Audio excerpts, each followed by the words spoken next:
Okay, I think I'm streaming now. Hello, hello. Let me take out one of these AirPods. I have moved my mic, so hopefully the trackpad clicking and tapping won't sound nearly as crazy as it did last time. Let me make sure this is working. Okay. I seem to be live and streaming, and you can hear me.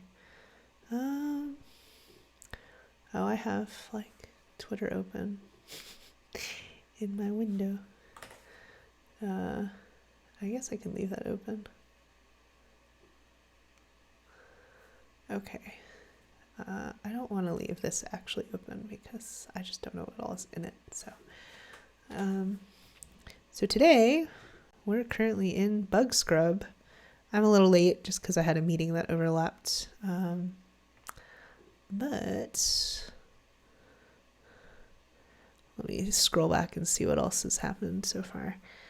So covering tickets slated for WordPress 5.6.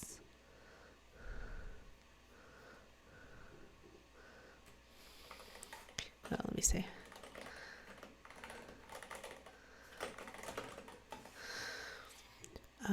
Okay, so let's just jump in, see what's going on.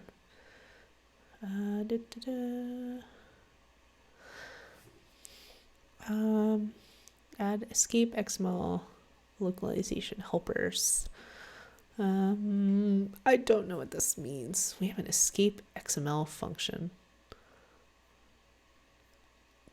What? Why would I run to translate? Oh my goodness. Okay.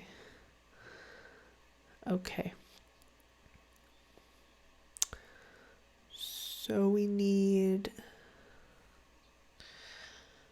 Oh my goodness. Okay, so MakePot is a translations generator that we use. So it has to have support in there so that actually catches the strings and makes them available for people to translate. Yeah, so he just needs a quick refresh. Let me see. Use escape XML.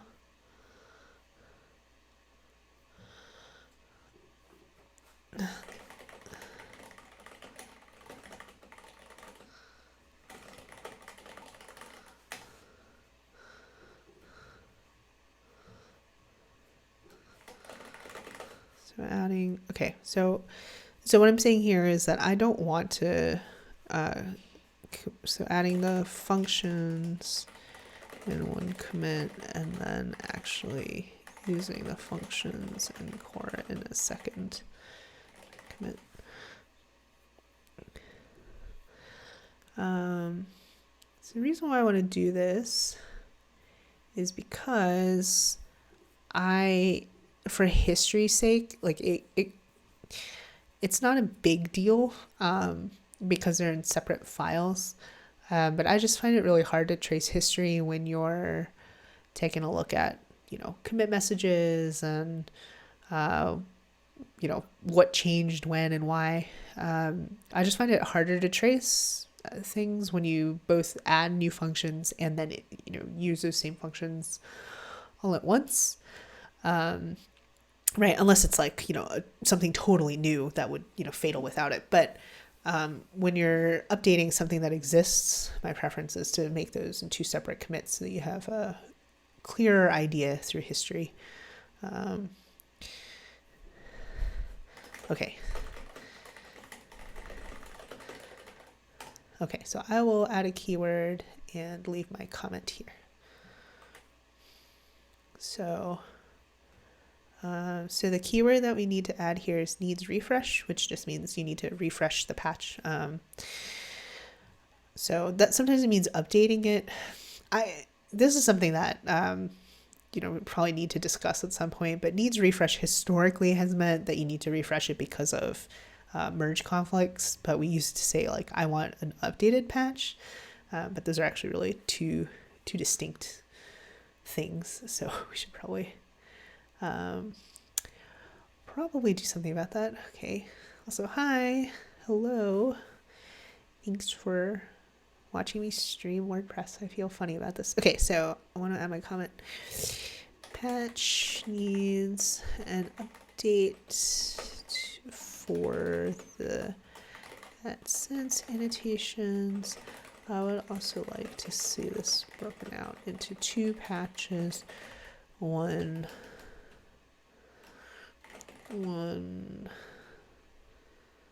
adding the functions as per Smitty's first patch, and then the actual core usage from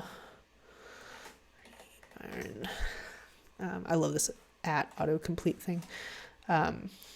Actual core usage from Iron in a separate patch, so they can be committed separately. Okay, cool. Submit changes. Done. Hooray. Oh yeah, I'm gonna. It's like, why did I get a notification? Because I commented on a track ticket. I still have what we call the track fire hose on, which sends you an email for every single new ticket and comment on track. But I have it all filters out into another folder, so out of my inbox, because like thousands a day. But if it mentions my name, my username, then it kicks it into my inbox. So when I comment on things, it gets kicked into my inbox, which is sort of like, I know that I commented, but it's not terrible. It's not a high volume. Okay.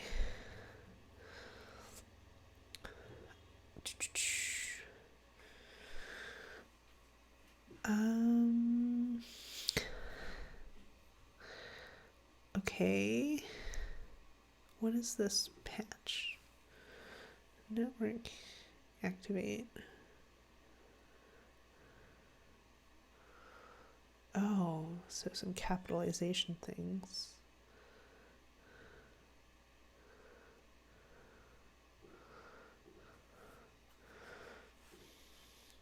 What?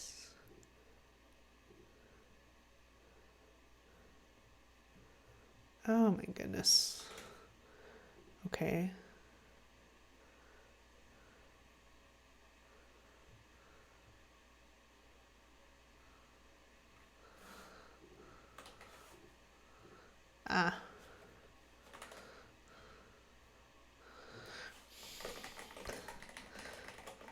So I'll commit. I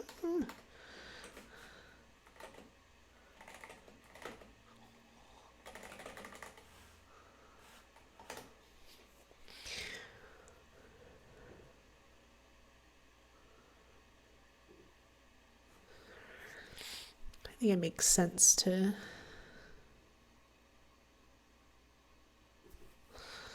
right. This is where I wish that I could diff a diff. I have done that before. It is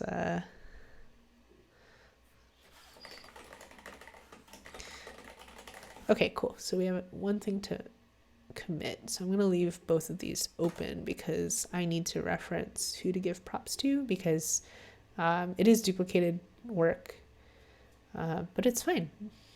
It happens. So we'll just give everybody credit for working on that. So my Twitter notifications, is it a mess? Aw, that's so nice. I think you're here. Hello, Jennifer. Cool. All right, what's next? What is next? What do people want to talk about today? Oh, so we just talked about that one. I see. So we're working through. Oh, I didn't notice this in the report. A focus on the internationalization component. Okay, cool.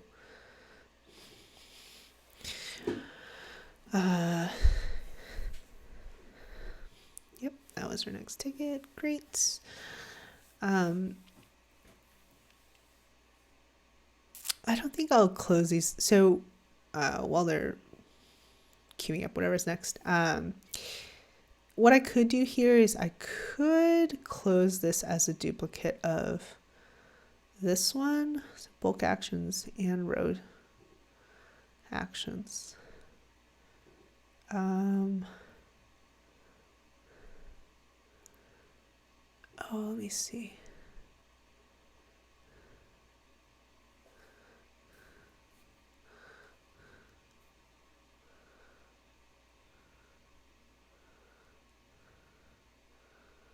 Okay, I know.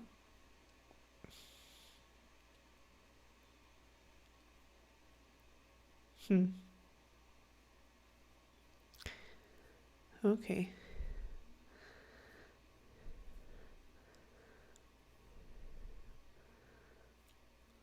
I might have to read that more later. I don't really know like what it was that they paused on there, and I want to make sure we're not accidentally doing that. Maybe we'll diff a diff on stream, which I haven't done in a very long time, but we can do it. Okay. It removes a string.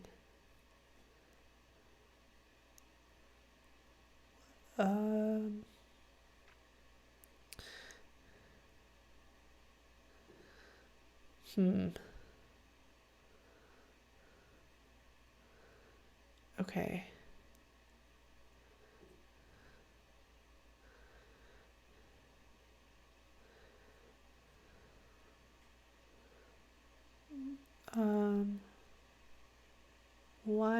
Why are we doing this?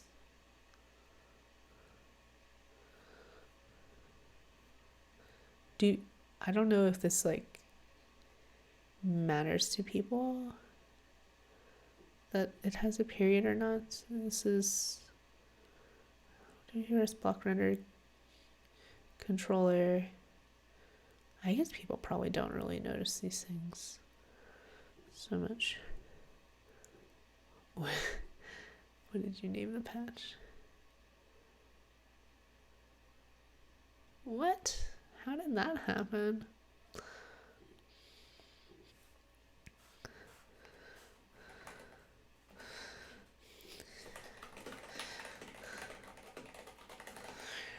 Okay, I will also commit that post scrub, assuming that this is what people want. I don't know what. Does that mean that we have multiple things with that same string?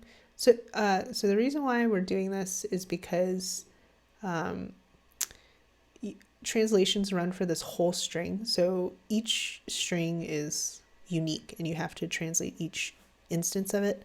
And so if you have really similar strings that are just different by like punctuation or capitalization, those are considered distinct strings, but that's more burden on translators.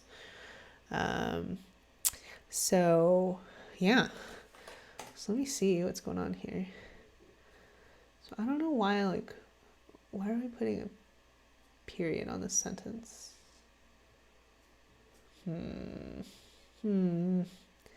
don't know.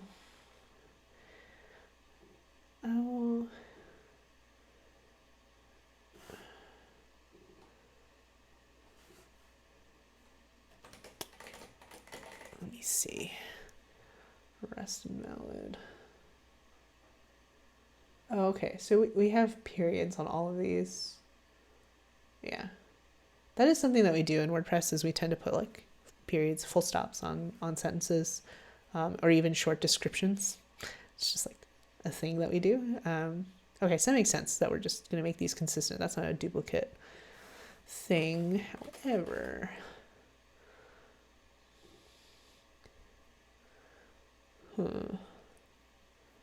are these other ones? Do these other ones have?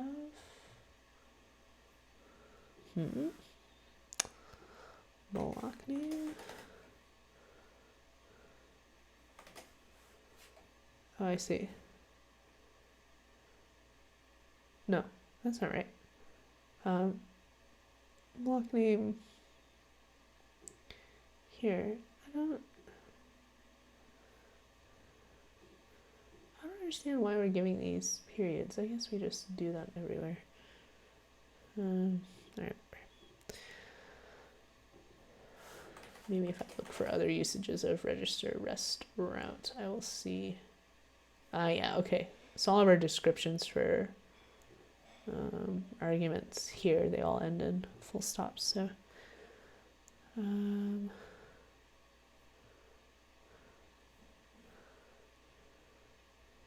so confused about this. Like, why? I don't see block namespace with the.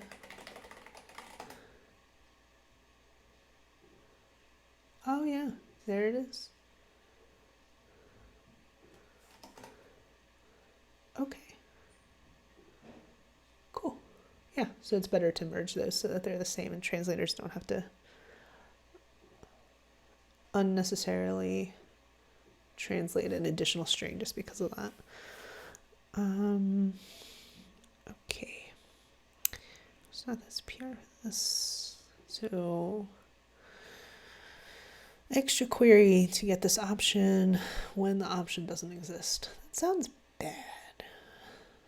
All right, let's see.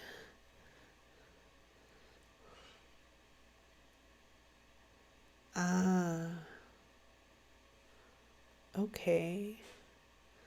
Interesting. Oh, people are following me. Hello. I hope you're enjoying me talking to myself about WordPress. Oh man.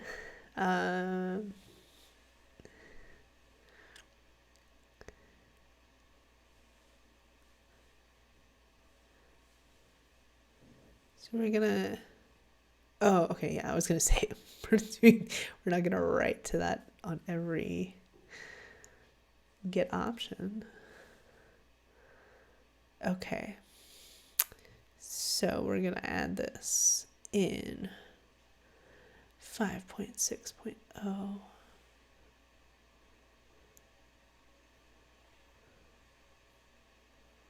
Okay, great.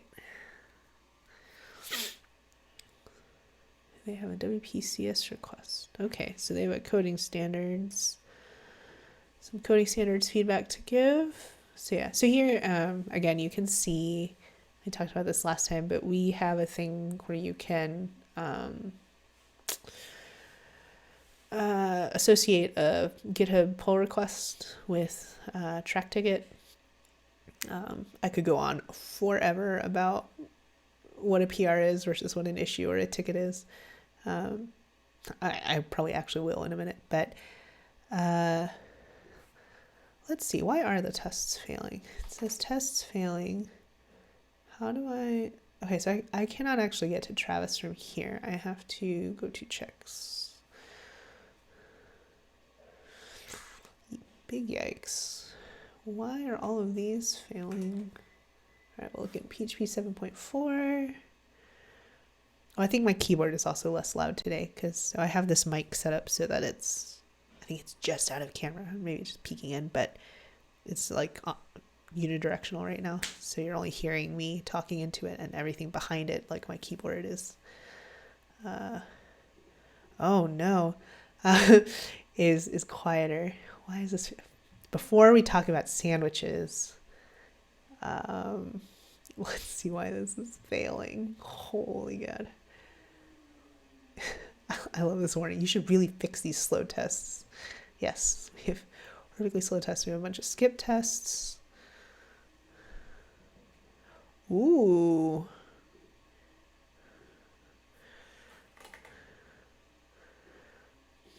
Okay. So the test failure, he says it's in multi-site. Look at that F right there. Test network option should be fallback on multi-site. Ooh, good test. Good test. Good test.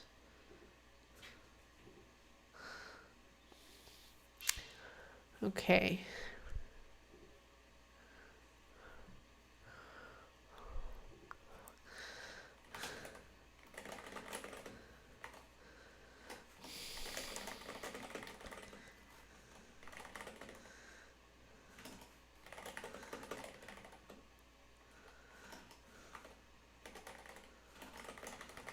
Future enhancement, it would be nice to get the failure as a comment because the logs are super long to scroll through.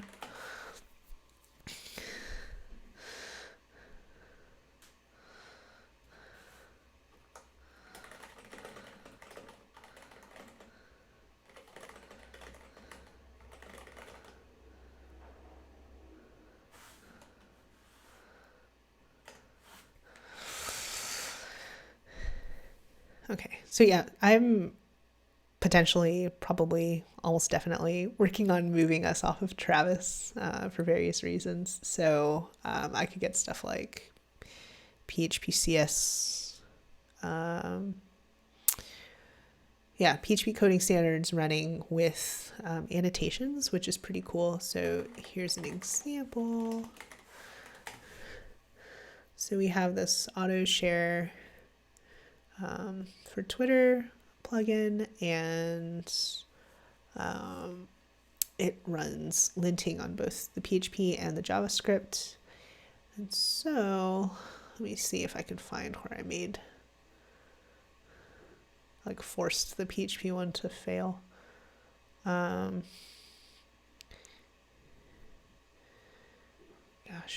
broke a lot of stuff a bunch of times apparently. Goodness. Add acceptance tests, MySQL. Would it make sense? Oh, let me think about that for a second while I'm searching for this PHP thing. God, I would have a better time if I just looked at pull requests. Huh? Okay.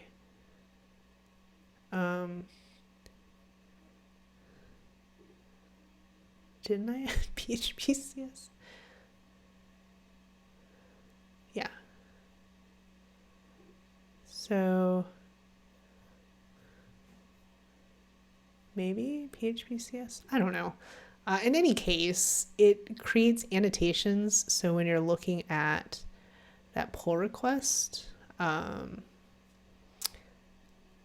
like when you look at a pull request and you look at files changed, then it'll give you like directly in line, like a comment. It'll say like, here's where you had a linting error. So that's super cool. It's not that you can't get that back from Travis. Now it's just that I know how to do it with GitHub Actions, and I think it's running faster at this point. So it'd be nice to get that going. So maybe we can work on that today. I don't know. I have some things that I really need to try to figure out for how to get us running tests better there. No reviewer for the PR. Do we actually use reviewers? Let me see. Okay, so first, looking at unit testing, it's clunkier. Yeah, so as far as like integrations go, I don't know about having it in VS Code. I don't do like a lot of people do their issue management stuff through VS Code. I think with the sheer volume of stuff that we work with in WordPress core, it just like, I cannot imagine wanting to try to navigate that like in a sidebar context. One of the issues that we do have here is because it's running on Travis.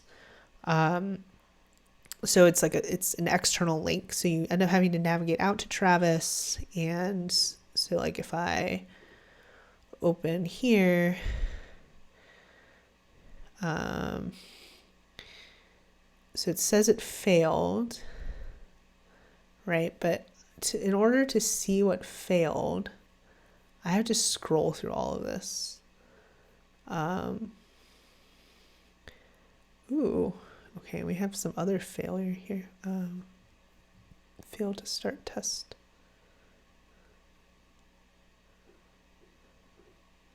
Oh, I've been having this problem locally too. Maybe it's not just me. Okay, so yeah, so you have to like, somehow catch that one little failure. Look at how many tests there are, like 11,674 tests in that run. So you got to catch that F and then find, oh, there was one failure. I don't know if maybe we just like don't have some configuration turned on, but it like doesn't float those failures up in any sort of reasonable way, or like I just don't know how to look at Travis. But something GitHub Actions has done really well is like they catch annotations and they catch those failures, so it's much easier to parse them out. Instead of spending all your time like looking at these logs and like navigating back and forth between like Travis and GitHub. Of course we also have that track layer, so it's like adding a third layer of things to navigate through, and it's just really unpleasant. So yeah.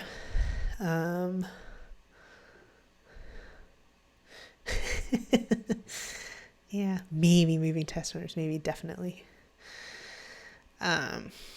Cool. Who are you? Spider-Man 1179. Do I want to know if you're a 10-upper? So you're asking me about sandwiches. We have this ongoing thing where I get really mad about sandwich classifications. I don't actually get mad. It's just a great way to get people talking about something that's like not super serious and get us getting to know each other. So one thing, so I'm a New Yorker, sort of. It's complicated, but New York has laws about like what constitutes a sandwich, I think for tax and like vendor purposes. And so hot dogs like legally are sandwiches in New York, and I very much contest that. Hot dogs are not sandwiches. Hot dogs are tacos, I guess. There's like the cube rule, where like based on how many sides are covered, that's the food classification. But the cube rule upsets me because they called like when something's like completely covered in starch, they call it a calzone. It's like, no, it's a dumpling. Yeah, see, a hot dog is a taco. Yeah. So Travis suffers from lack of built-in artifacting. Yeah. See, I'm bad at terminology. I bring that up all the time. I'm really bad at being like, oh, it's bad at like this specific thing known as artifacting. But yes, it is quite bad with that. Artifacts and annotations. All foods are stews. They are stews once you've eaten them. I guess that's true. That makes me feel squeamish inside to say that, but yeah. WordPress. All right. Is this gonna load? Oops. I'm not debugging right now. Hello. Track doesn't love me. Okay, I can close this other query. Yeah, prevent infinite loop. Yeah, that sounds like a good idea. It's been around since 4.7. So these things at the top of a ticket, you get who it's reported by, who owns it, which is like who needs to follow up with it, when we're going to do it, when we're going to do it, or whether we've decided when we're going to do it, I think is what milestone means. Priority is priority within the project context. So how important is it relative to like other things that need to get done in WordPress? And the severity is how bad it is for users. So that's something that's easily confused, totally understandable. And that's why if you're just a good regular person, regular-ish person, I guess, opening track tickets, you can only set the severity because to you, it's not, for your average ticket, writer, you're not setting project priority, but you can tell us how bad it is for you, right? So that's why like within the project context is like a normal, like default priority, but this is pretty bad in terms of its effects. Version is the earliest version that it affects. This is particularly true for bugs. This really should be a bug. I don't know why it's an enhancement. but this is the earliest that it can be reproduced. This can give us a lot of context, and especially in later stages of the release, if it says trunk and it's a bug, then supposedly what that means is that you have introduced a new bug in, the development version of WordPress, and you really have to fix that before we can move on to the next beta or the next release candidate. But yeah, so in this case, it's just giving us context like this has been broken since 4.7 and does not have a million comments on it saying, hey, when are you going to fix this? So even though the severity, it's bad if it happens, it seems like probably low priority because it's been kicking around for so long.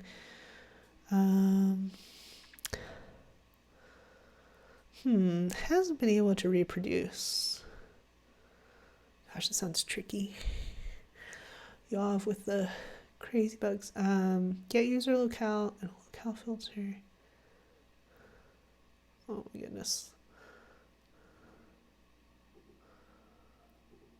It only affects logged out users. I mean, he will answer if we ask him something.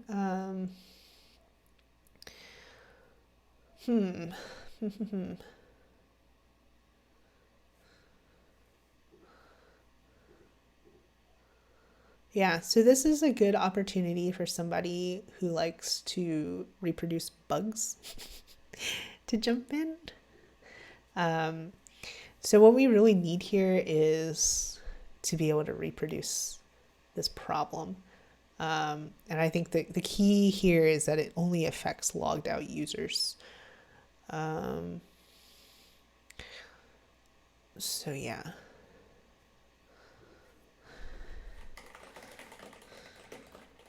Your reproduction confirmation noting that it only affects logged out users. So here's where I would like to see, so a keyword that we maybe would want is needs reproduction, right? Because there's needs testing, but that might mean that the patch needs testing. I think that's really what it means. We have a glossary somewhere. Oh yeah, see, has patch, proposed solution attached and ready for review.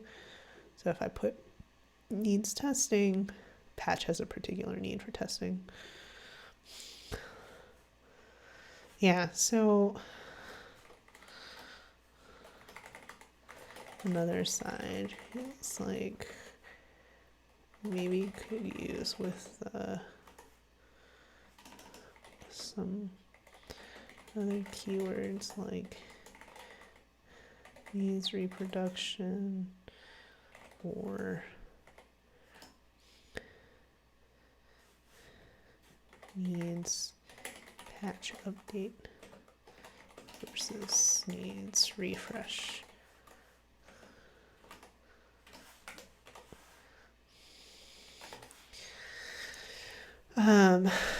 Yeah, because I feel like if we had something that was this needs reproduction, then people who are trying to look for a way to get into contributing would have, things to look for, right? Oh, this thing, I haven't been able to reproduce it. Can somebody out there, you don't need to be able to fix it. You need to be able to step through the steps provided, or take a look at a bug report and be it's not very clear how to make this bug happen again. So here are my steps for reproduction for this bug.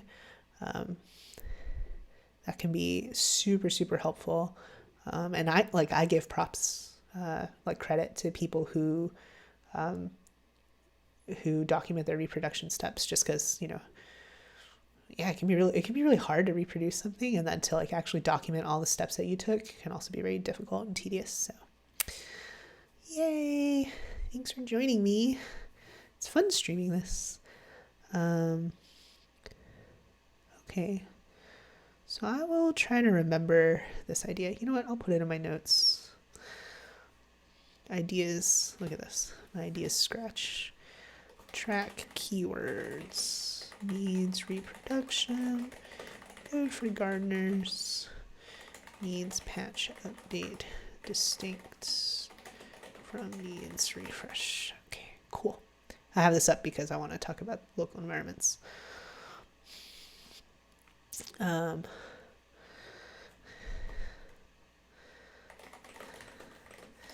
This has been around.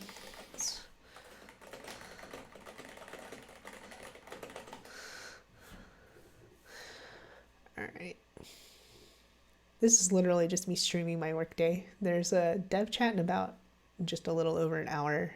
And then between these two meetings, I'm going to commit these things. So you can watch me commit stuff, and then maybe talk about tests, maybe talk about local environments, answer questions, let people make fun of me for not knowing what I'm doing. Cool. What's next? Oh, there are just like 3 more.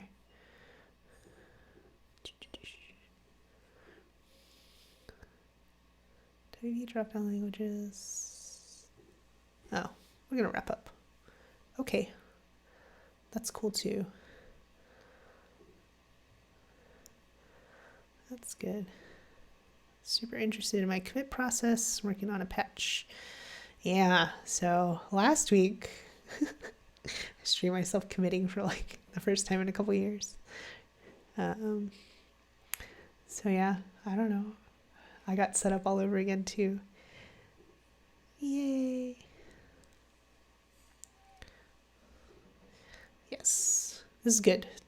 I like this, that we're focusing on like components for a given release. It's a great way to run a scrub. So there's a bug scrub schedule. This one changed. This was originally supposed to be yesterday, I'm pretty sure. Yeah, so here, oh, they're actually listing out the components. Cool. So there's a bug scrub schedule.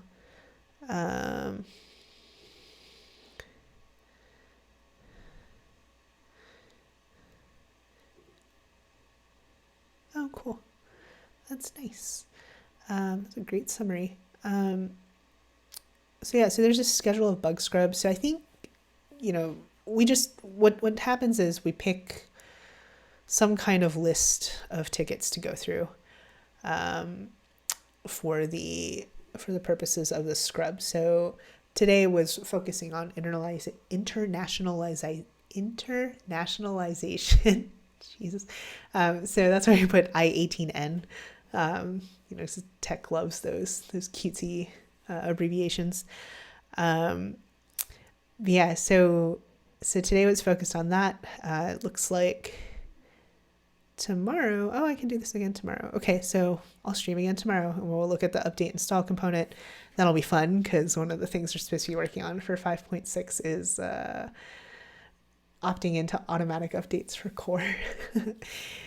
That'll be I don't know, maybe it won't be controversial since we already turned it on for themes and plugins, but we'll see. Yeah, so sometimes they're themed around like a component. Sometimes it might be just like, let's go through everything that's ready for commit. Especially like in later stages, like beta stages. As I said, we want to take a look at all bugs reported against trunk. So we use track reports for this. Maybe this is a good time to talk about.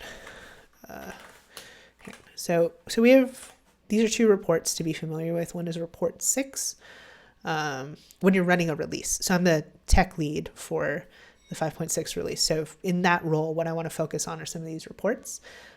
So report 6, I have stuff to look at for commit again. Okay, so in report 6, we have everything slated for 5.6 grouped by keywords, essentially.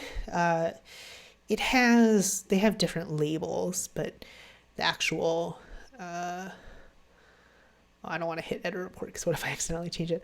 But it's this query where we have certain workflows, workflow keywords that then get grouped together under certain headings. So we have commit candidates, anything with the commit keyword. We need feedback on these things. So that's anything with dev feedback, or I think some of the needs keywords, needs unit tests. We have early. So everything that has an early keyword, but only certain keywords show up over here. It's very confusing. Maybe not confusing, but it's complex.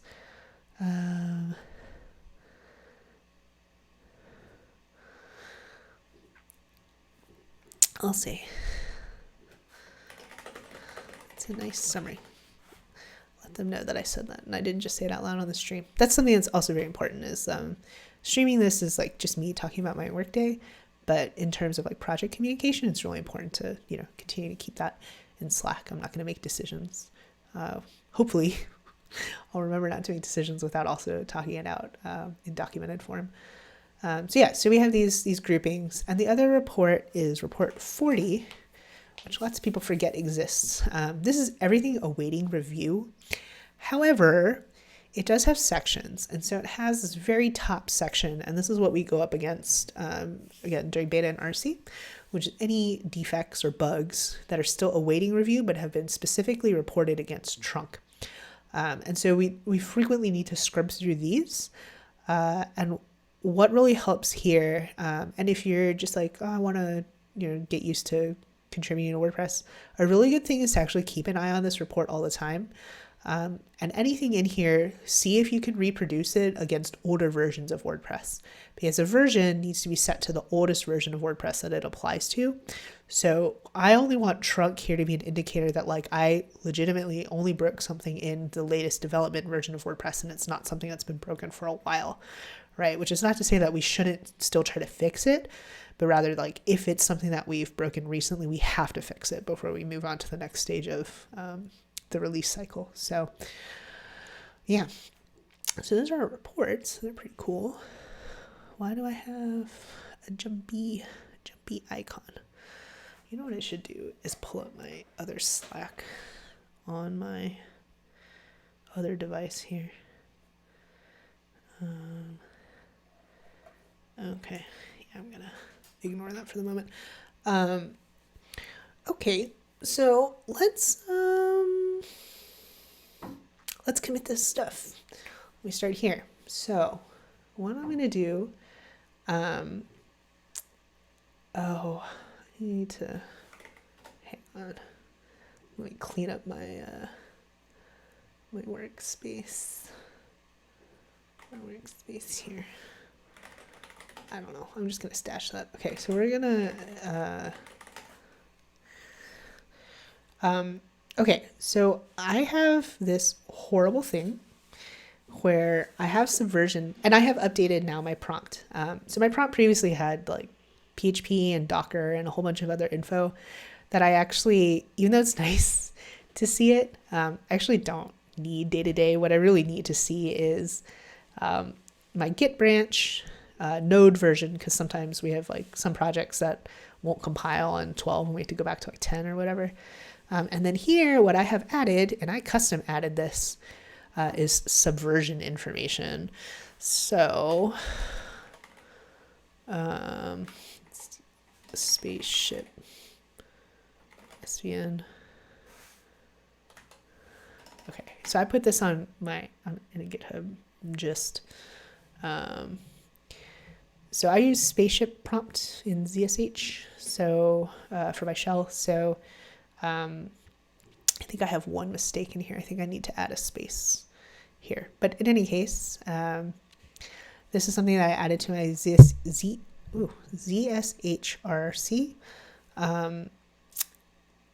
to show the subversion information, because spaceship prompt doesn't come with that. It comes with Git and Mercurial support, but not subversion. I don't know. Maybe we're the only people left using it at this point. But yeah, so it just adds the revision number, and then it gives me a little asterisk, much like with Git, if it's dirty, aka there have been file changes, tracked file changes. So that's on my GitHub. Pretty chill. So yeah, so I'm on revision 48.978. I don't know what the current revision is. So I have a alias gsup. And what this does is it does an SVN update and then pulls master, so that both my Subversion and my Git are in sync with each other, because we sync Subversion. We mirrors. Let me see if I can say this correctly. We have the main Subversion repository, which is where we actually commit code, right? Where we actually make those changes. That syncs to a Git repository on WordPress.org.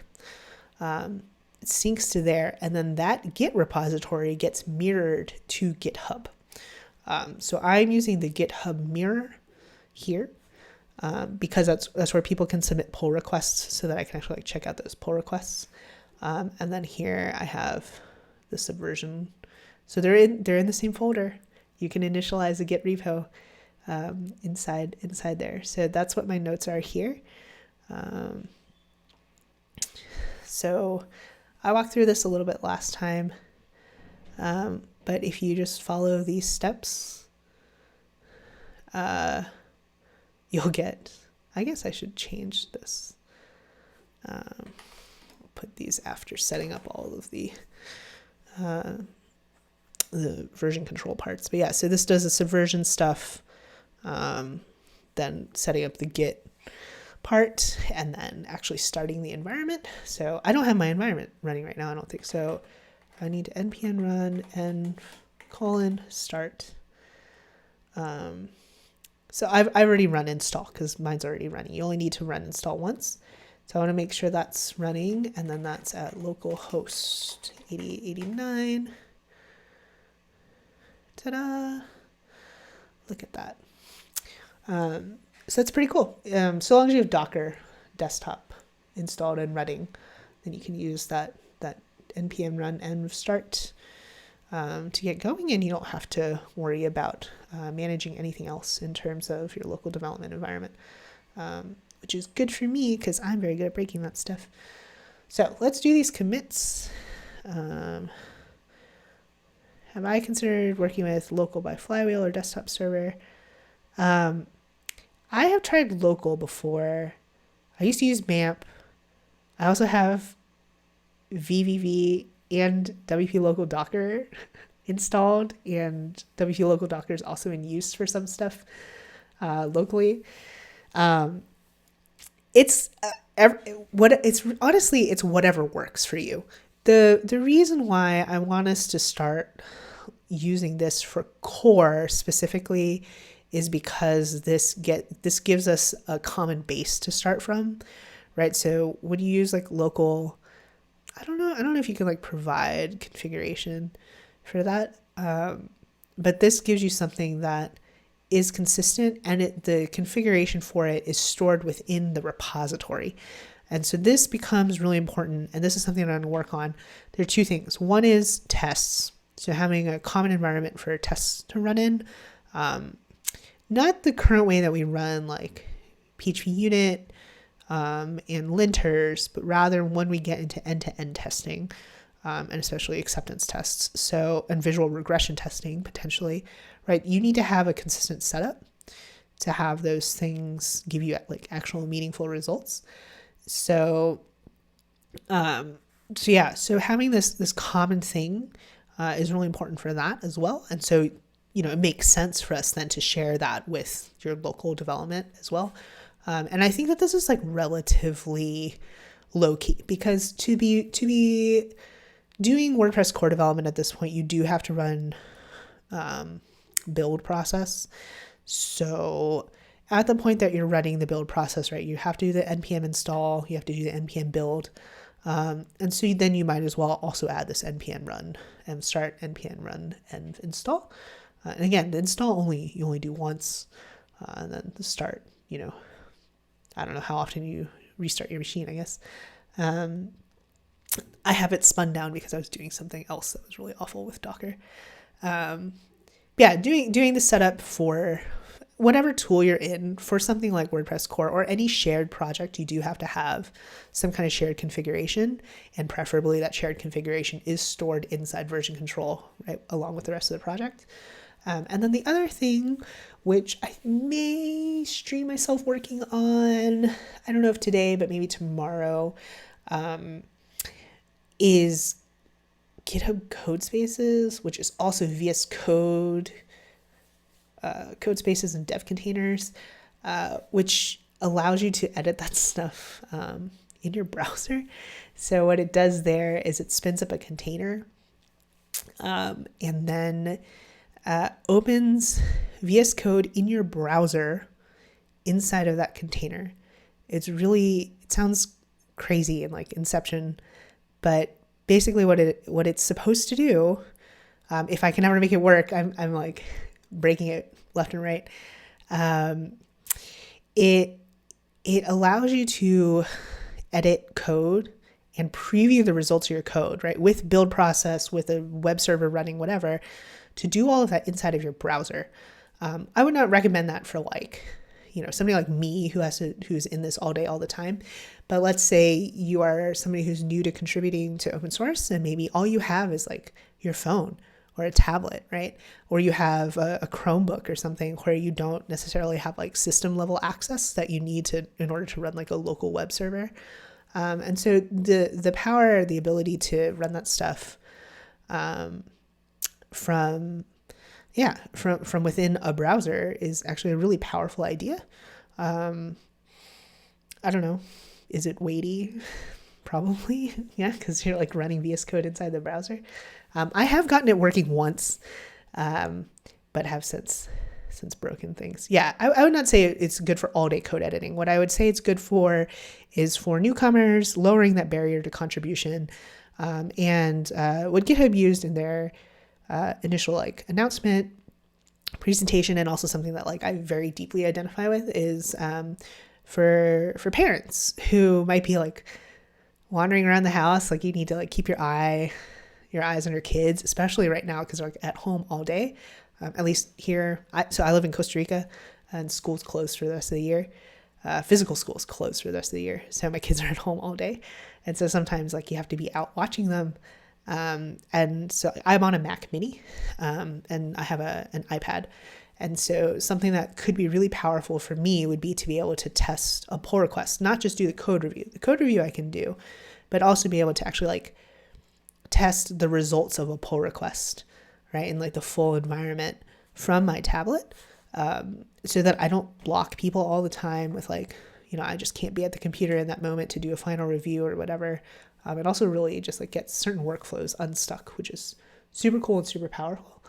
So that's something that I'm also trying to get working for various reasons and various projects. But all right, so let's make this patch go. So I'm gonna copy this ticket number again. So I have so you can use grunt patch : the ticket number.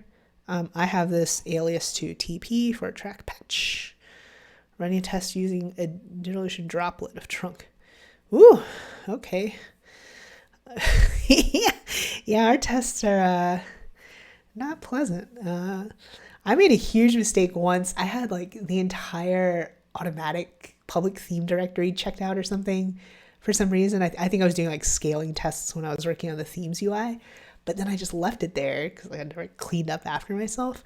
And because of the way our PHP unit tests are structured, aka badly, it was causing unit tests to take like 20 minutes to run for me locally. It was terrible. So yeah, I'm not surprised. All right, so I have grunt patch alias to TP for track patch because I mentioned this last time. I've had this running since before grunt patch existed. So I give it the ticket number. It's gonna contact track and be like, okay, here are the patches. I want to apply the latest patch. It will apply it for me. And what I want to do here is I want to review a subversion diff. You can also review a git diff, whatever you're more comfortable with. Mine do the same thing. They both pipe back here into VS Code with highlighting. So I can see I just have these periods. Full stops changed. That matches what I expect. I'm going to refresh this just to make sure it's not failing, I guess, because I'm not... What could I do here? I guess I could... 80, 89... What is the endpoint? Is that what it is? No. Help. I don't remember what the endpoint is. Yeah, I'll be streaming for a while. We'll see. Who remembers what the REST API endpoint is? WP-JSON, WPv2. Okay. Isn't it? What? What am I doing wrong? I'm looking in my browser history to find it. Oh, how do I ban this person? I'm popular enough for spam now. Okay, how does chat moderation work?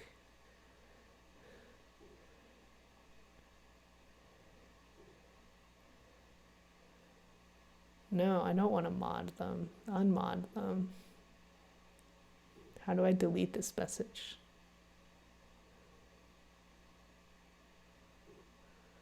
Okay, they're making spam. I don't know. Can I just ban this person? Okay, how do I delete? Oh, so I do it by banning the person and then it just like deletes their messages. Just gotta ban everybody. Okay, cool. I don't know. I'm still learning like how to use Twitch. Okay, so WJSON, WP.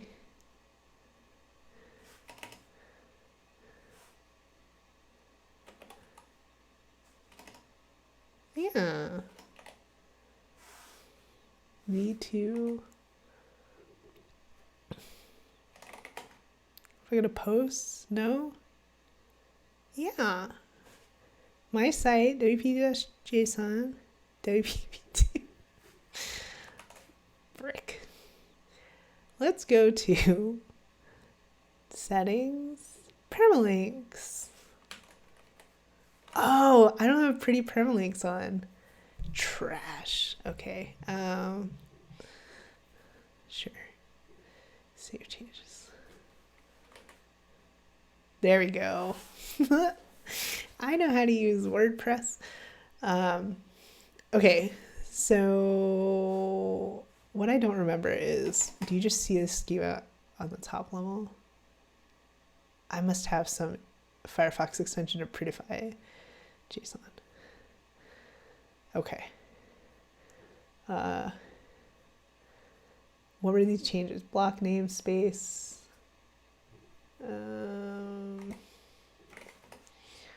Oh, see, now I did a git diff, same thing. Block renderer.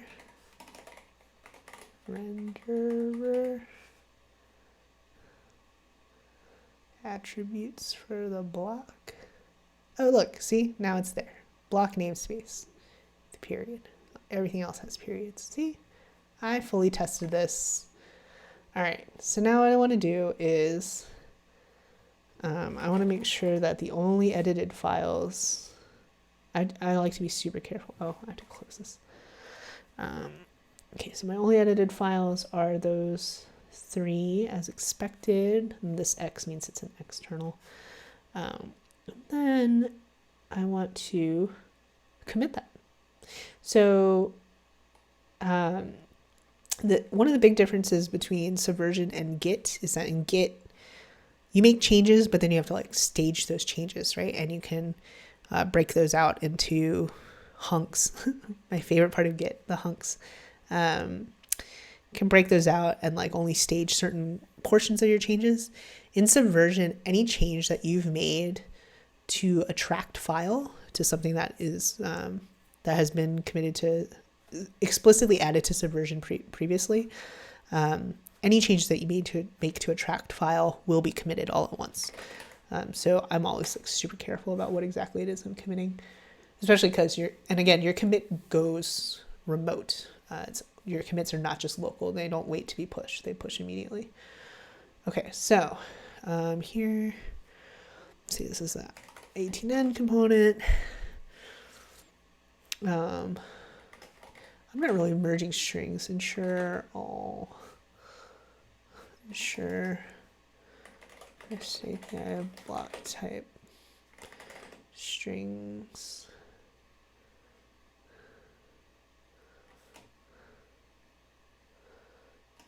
Ensure block type strings and then rest and with a full stop. Okay, so here I have to give props to Ronnie and Justin. You know, I'm going to copy paste to make sure I didn't make a typo here. And then props, and then fixes this ticket number. So props, we parse these out to generate the credits for a release, as well as like keeping track of like, you know, people with high contributions. This is all public, right? All the commits are public, so you can parse that out for yourself and do stuff with the data.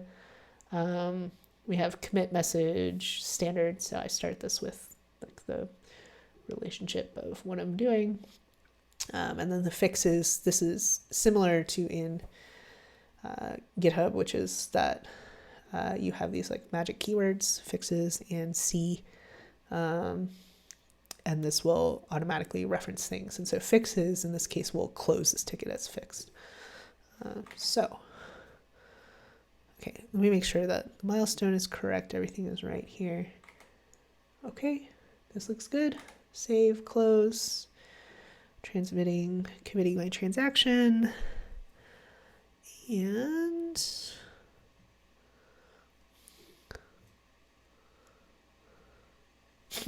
waiting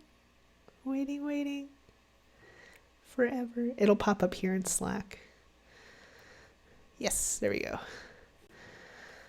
Okay, and then if I refresh this, you can see it's been closed, it's fixed by me. You can see what happened. Okay, so we have one more to commit. Okay, this is where I said like maybe we should diff the diff.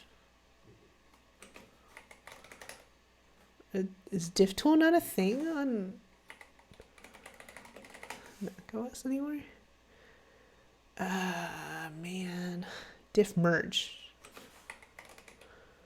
No. I used to use Kaleidoscope. I don't know if any of you ever used that.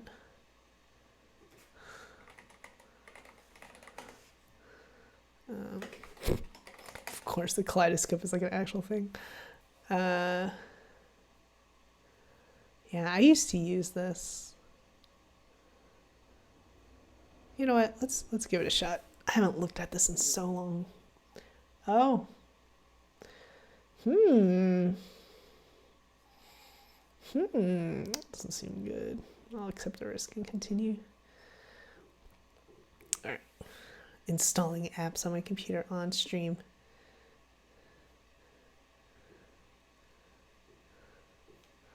You guys see stuff you shouldn't.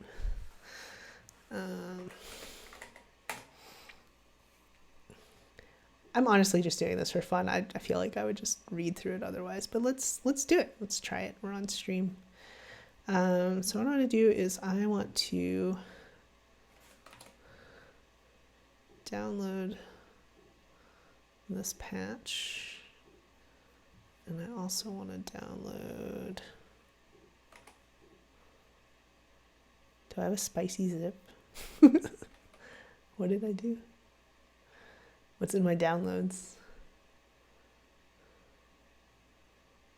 Oh man. Who knows? Who knows what's in my downloads? Big yikes. Okay.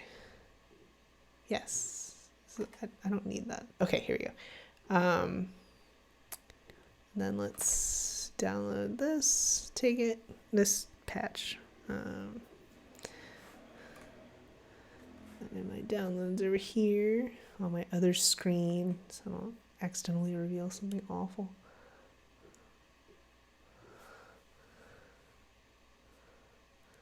Oh, no, this is going to be terrible.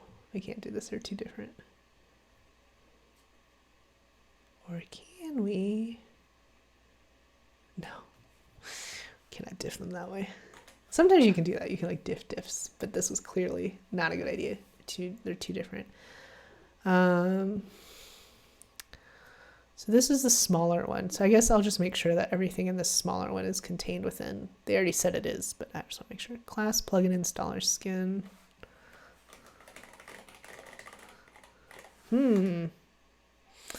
So that's not in there.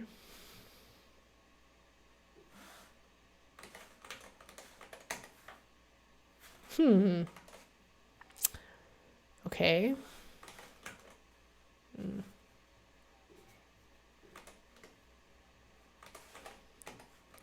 Also not in there. This one is here. So let's take a look at this.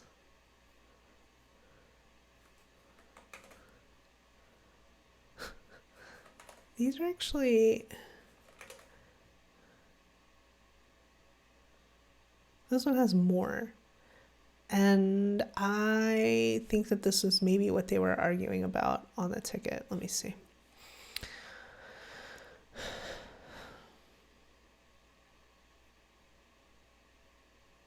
This is capitalized. This is not capitalized. Enable auto updates. So they were discussing this on this other ticket where it says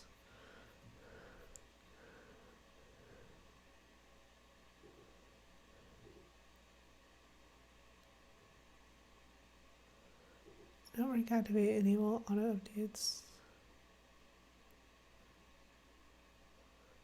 Network activate.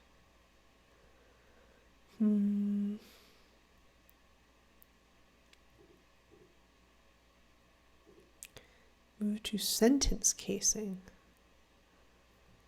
Oh boy.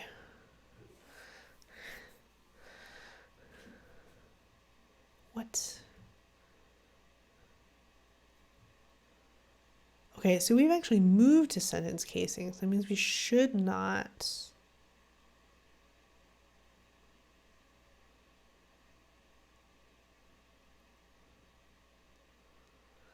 Oh boy. Okay.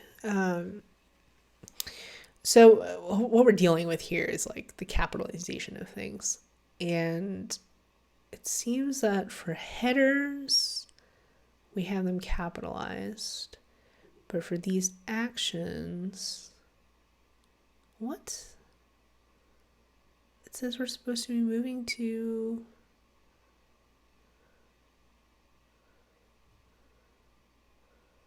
Oh, I see. More of these table strings to sentence casing. But it doesn't cover everything. So, oh man. I don't know. I don't think that I actually can commit these.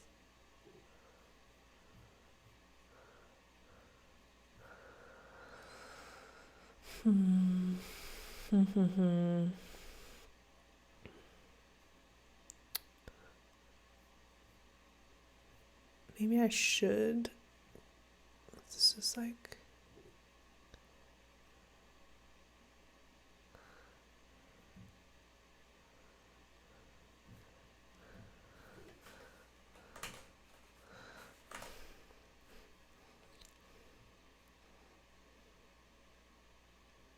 Oh, it's updating them to use sentence case. Okay, I'm reading that. Okay, I'm reading my patches backwards. Okay, we're fine. But this whole, are we introducing other inconsistencies? I don't know. I don't know. Because this has like a lot more changes.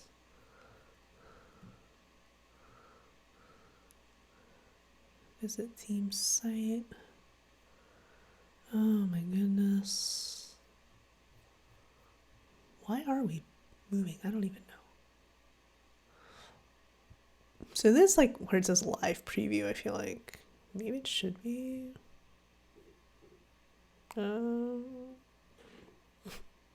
Capitalize? I don't know.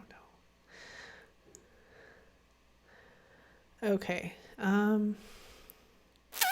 I don't want to commit this. I don't feel good about it yet. I want us to be sure that we know what's going on here. So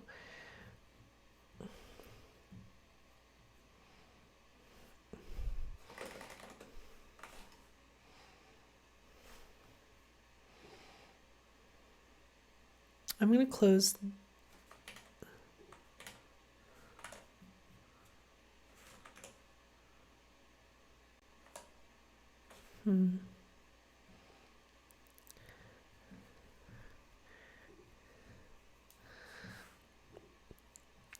They are slightly different because this mentions row actions, but they're truthfully, well,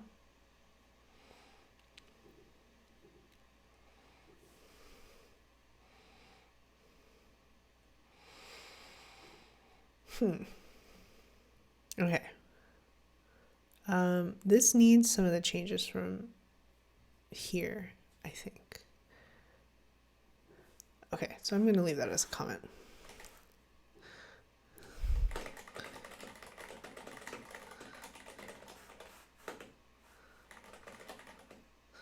That aren't in this patch. Could we perhaps pick one ticket and merge patches together and a review for consistency across these UIs? Yes. Okay. I'm gonna just leave a comment. That'll be good. Okay, cool. So things. This work is so much more careful and conservative. Yeah, so there are two things. One is that, like, when you make a change to WordPress, it's a change to software, and like we're in a development cycle, so it's being released. That's a little different. But there are two things. One is that, like, on your client stuff, like, typically you're deploying that stuff on a regular basis, if not immediately. So if you make an error or somebody changes their mind, like, it's very easy to go back and like just deploy new changes. I do think because it goes live, like, you should still be judicious about it. In WordPress, we have the release cycle, so we can change stuff in between that most people will not see, but the volume of work is huge. The release cycles are like longer than you typically have on like a client project. And so it's really easy to lose track of, like, oh, I meant to go back to this thing, right? And so sometimes we do need to move faster and like be maybe slightly less deliberate about things. So like in this case, like, I could probably just commit it, and like if we make a mistake, we just fix it later. But I feel like in this moment, we're still early enough in the cycle and people are paying attention. And I just feel like the better thing to do for the moment is like consolidate these tickets, merge the patches together, and make sure that like we're really being deliberate about like the changes that we're making. Because if we make this change and then nobody catches it later, like if I've made a mistake or I didn't catch something because I'm just one person, I mean, that's going out to millions and millions of sites, right? And so like the weight of that feels very heavy. And on top of that, I am also just a particularly slow and deliberate person when it comes to, honestly, most of everything. I'm not as spontaneous or wild as maybe I see you online sometimes, but yeah, I'm very careful about like what I do. So I've always been like a fairly low volume committer, just because like I don't know, I do a lot of review, but then I just end up not committing because I'm like, it's not good enough for me. Okay, so I have 30 minutes ish to play with something. So why don't I try making PHP coding standards work for WordPress trunk in GitHub Actions. So let's open, I have a fork. Let me look at my Twitter. Okay, so I have a fork here, and something to know.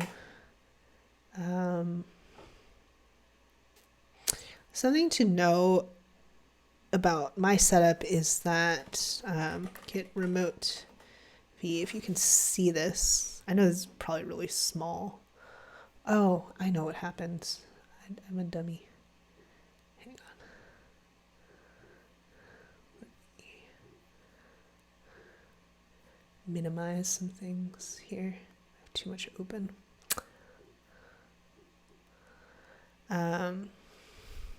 Check on my screen layout here. Okay, so you get as much as you can. So here, you can see I have two remotes set up.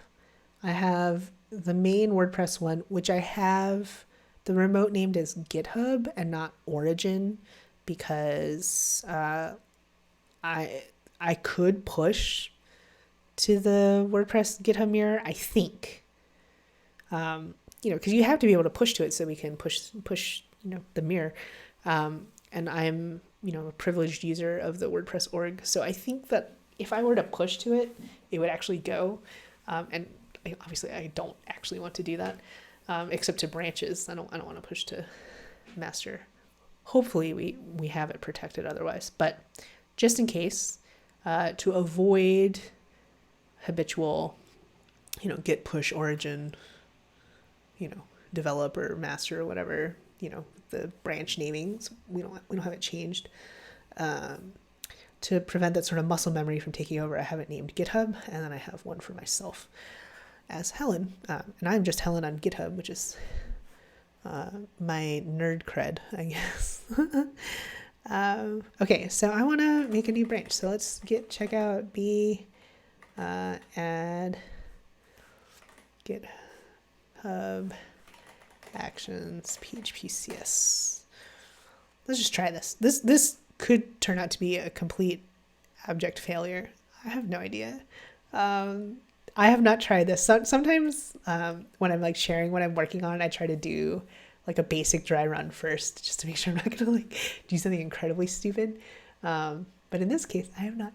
So let me find a project where I have run Phpcs. GitHub ton up. I think I'm running it on here with this cool little Apple Maps block. Look at that code QL analysis. Okay. So yeah. So this runs PHPCS. Oh, maybe I can maybe this is where I have the that example so you can actually see it.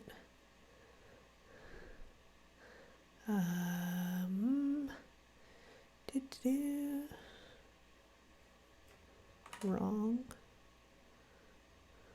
Add JS PHP linting. Okay, yeah, so this is what PHPCS can look like on GitHub. So it's unchanged files with check annotations. So it'll typically show it just for your changes, but it can show you for everything. So yeah, right in line in your pull request, you get these check failures, which is way easier to see, and also then way easier for you to address, because when you're in that file, it's just changed view. So it'll show up here, right? As a little box. And then in GitHub, you have this suggest changes thing. Is it here? Maybe it's not because this is closed. That's new. Yeah, it does that thing where you can suggest changes on a PR, and then you can commit that actually all right in the UI. And again, this means that if you're just doing these small tweaks, oh man, hi. It's my faux sister. So you can make these small, tiny changes and these nitpicky changes, right? So like, especially in a project like WordPress where like people put their time, like volunteer their time into, pull requests. And then you're just like, you're missing a dot here. You're missing a space. And you just like wait for that person for like a week to have time again to update that. No, it's super easy. You can just like do all that stuff right there from the UI and you don't have to like pull it locally or anything. Yeah, and so it's super nice to be able to make this like little nitpicky changes and not like hold up people's PRs forever over like, coding standards. So yeah, so what I want to do here is I am going to take this file and I'm just going to add it. So we need a folder called workflows and we're going to make a new file called let's call this lint. So let's run. Yeah, I think I want to run the lint stuff separately. So lint.yml. I guess it doesn't really matter. I'm going to do every developer's favorite thing, copy paste this whole thing. I'm going to take out ESLint for the moment, just mostly because I just don't know what we're doing with ESLint there. And then we're going to on push to, this only has master, unfortunately still, but, okay, so name, linting. Okay, so let's just do this. It's going to do terrible things. I don't want it to do that right now. So the next thing I have to do is, let's check this out. So I had to figure out how to make it read our Phpcs stuff. So we have a phpcs.xml.dist, but we don't have the actual one. Or is it in source? Oh, I see. No. It's not in there. So this is where I have no idea. Maybe Travis copies it. Where's my Travis? Okay, so let's read through Travis. Again, I don't know what I'm doing, and I didn't set these up. So who knows what's going to happen here. Oh my God. Where's Phpcs? Search Phpcs. No? Doesn't run it? Yes, it does. Oh, we use... Are you serious? We use JavaScript to run this? Oh. My stupid phone thought that me saying, "Are you serious?" was me talking to it. I don't like that. Why do we run it that way? Okay, well, let's see. So that would be in package.json lint. What?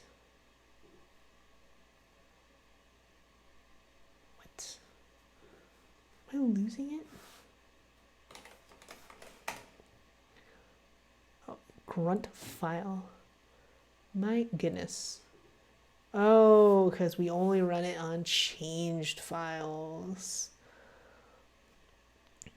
Okay. Ooh. My build errored.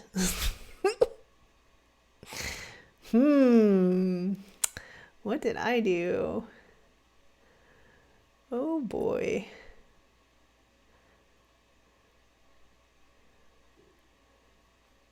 Did I break? No output.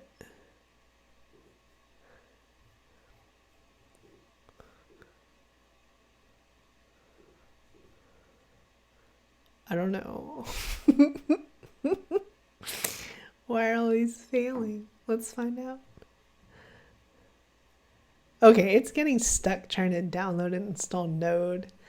More reasons to move off of Travis. We just have like infinite problems, and like I don't know if it's like our test setup just isn't, I don't know, optimized anymore or what it is, but okay, so this is why we run it as a grunt task, because we only want to run it on changed files, which I super do not care about.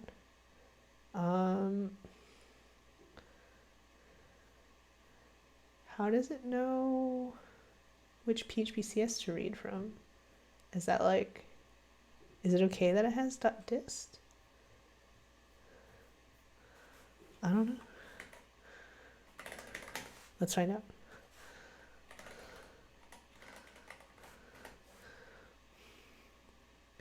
Why? Okay.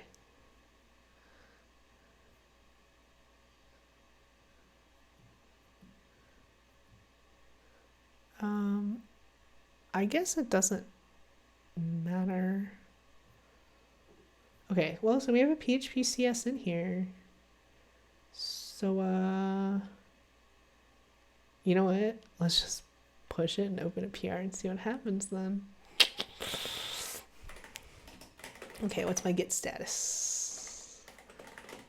What if I add everything? Okay, that's this lint file.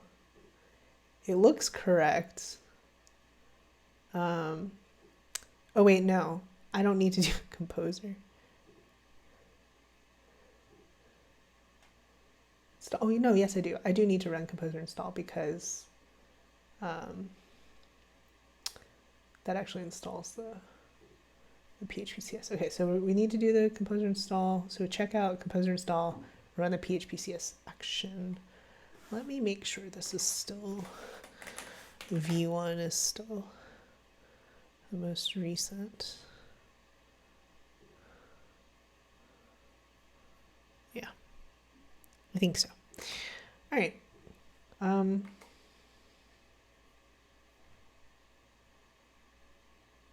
You know what? This PHPCS bin path, is that correct? I guess we'll find out. I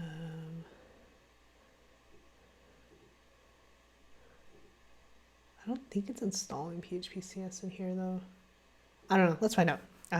Git push U for tracking, Helen, add GitHub actions. Okay, so we pushed it there. It's very helpful. It gives me some output saying that I can open a pull request. And my base repository is mine. Okay. Whoa, whoa, whoa. What am I doing? I'm so confused about this. Why is it like, am I going the wrong way?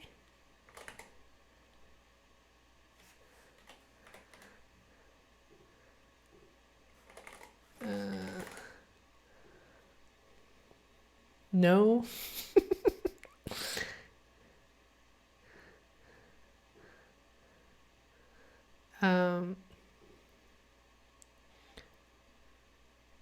Why do I have so many commits in here? This is something that I just like hate. What if I...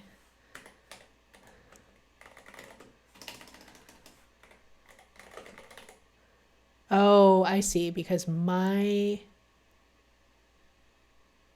Okay, I see. So I need to rebase against...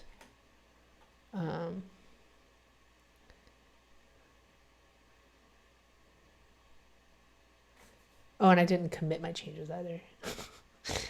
Okay, so I need to commit my changes because I'm an idiot. I was just in Subversion. Okay, so add initial lint.yml. Okay, and so I can do a git pull rebase from like git pull, is it? Git push. I don't know. Maybe I'm doing this wrong.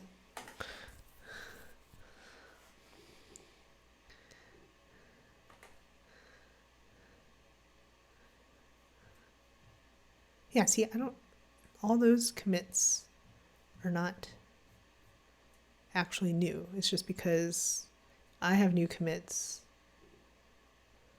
Oh, I see. Okay.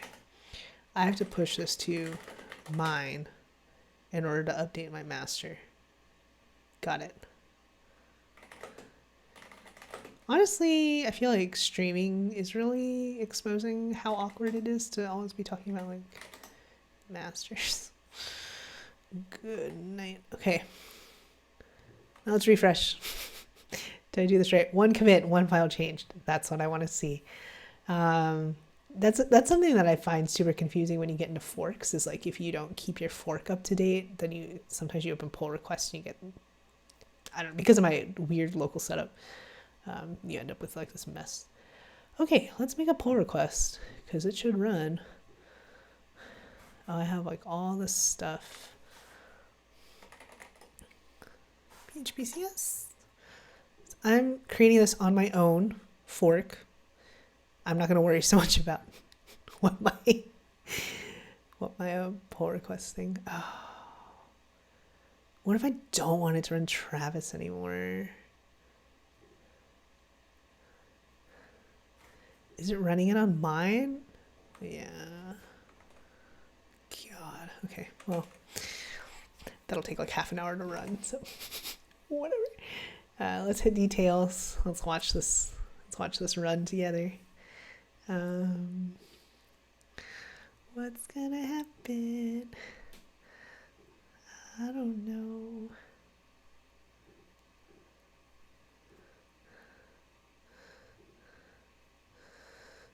Composer install.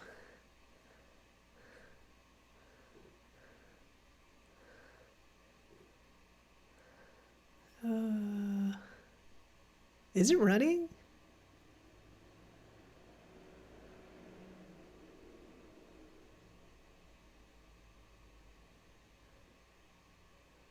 Wait, but is that like the number of files it's running against? It looks so much like PHP unit output that I was like, oh no, maybe I'm accidentally running PHP unit. Okay, let's see. Let's see. It's running. Nice.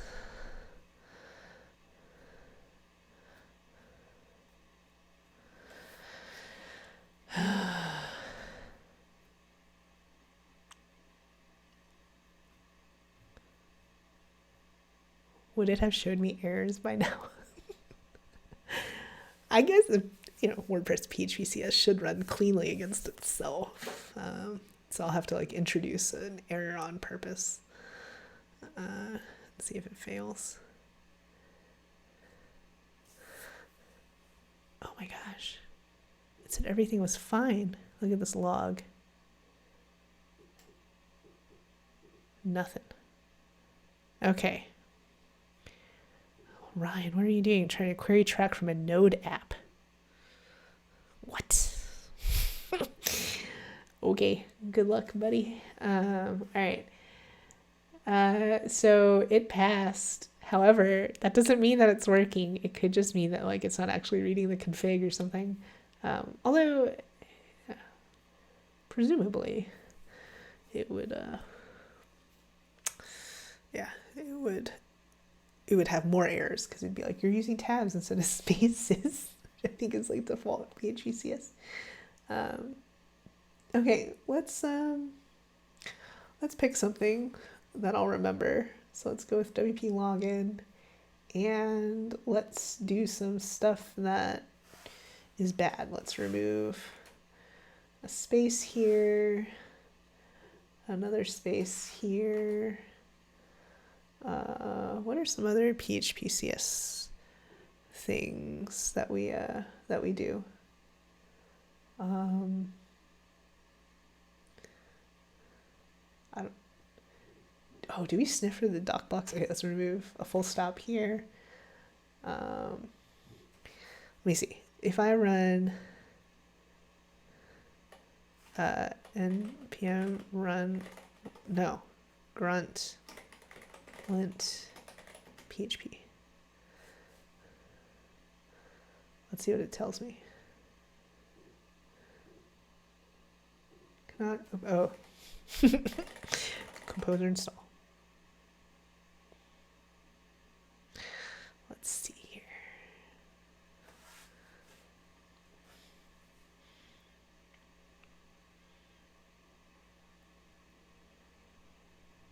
Oh, and that the bin worked, I guess.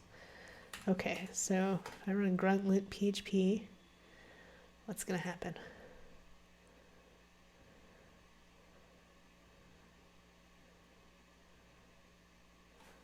It should tell me something. Hello.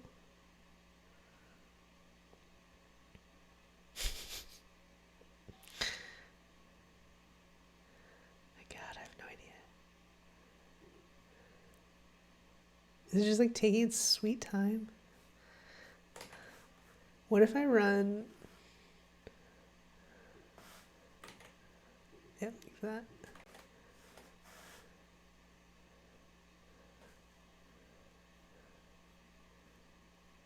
Maybe my computer's just freaking out. Yeah, it's PHPCS in there. No? It's just stuck. Maybe it's because like I have to tell it to use the config file. I don't know. Let's just make these changes. Okay, so git add PHPCS problems on purpose. Git push Helen and GitHub actions.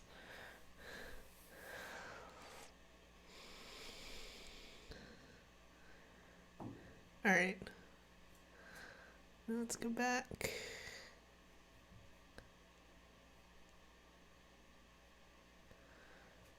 I'm gonna have to like cancel all these Travis builds. Okay. Now let's watch this again. Like I said, I feel skeptical that it's just like gonna work out of the box without me having to tell it to do more things. Like point to the actual coding standards rule set, but who knows? Maybe it'll be correct.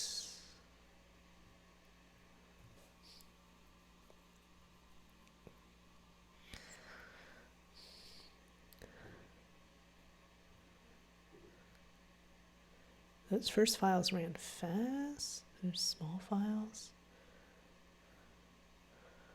I also don't know why. Let me see. While this is running.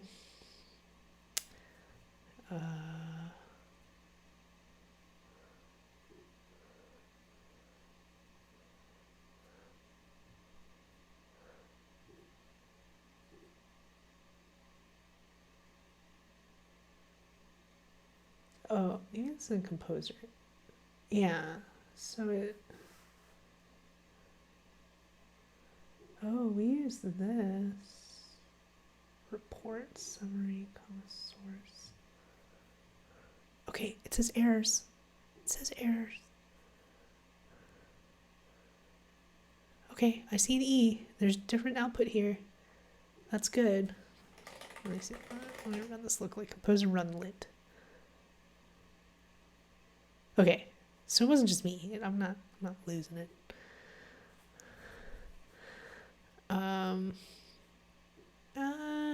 What is this error? I want to know.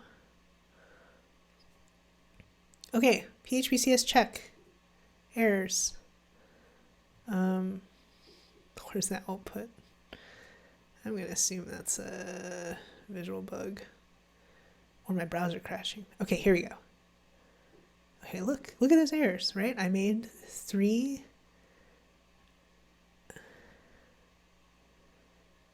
problems.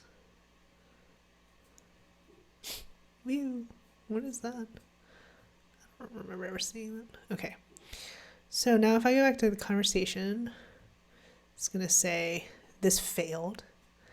And then hopefully, if I go to files changed, yes, look at that. Okay, so PHPCS does not pick up the doc block things. I could have sworn it did. But yeah, so it found 3 violations here locally as well. This output, my goodness. I don't know. Maybe if I wanted that output, I could change the thing in lint.yml. So yeah, so I guess it doesn't catch this. I thought it did. But in any case, so here it's saying I'm missing the space before the array closer. And then here, no space after opening parentheses is prohibited. They're kind of, that's funny, expected 1 space. So what you would do here, here we go. So this suggest changes. Oh, it's dev chat time. But anyway, so you could do suggest changes and say like, you should change that, right? You could add that as a comment, and then you can commit that suggestion. So you can make that update right there. It's pretty cool. So yeah, so this is sweet. I can't believe that just worked like that. I should just stream all my work more often. So, okay, it's dev chat time. So I'm going to say that I'm here. Also streaming on Twitch.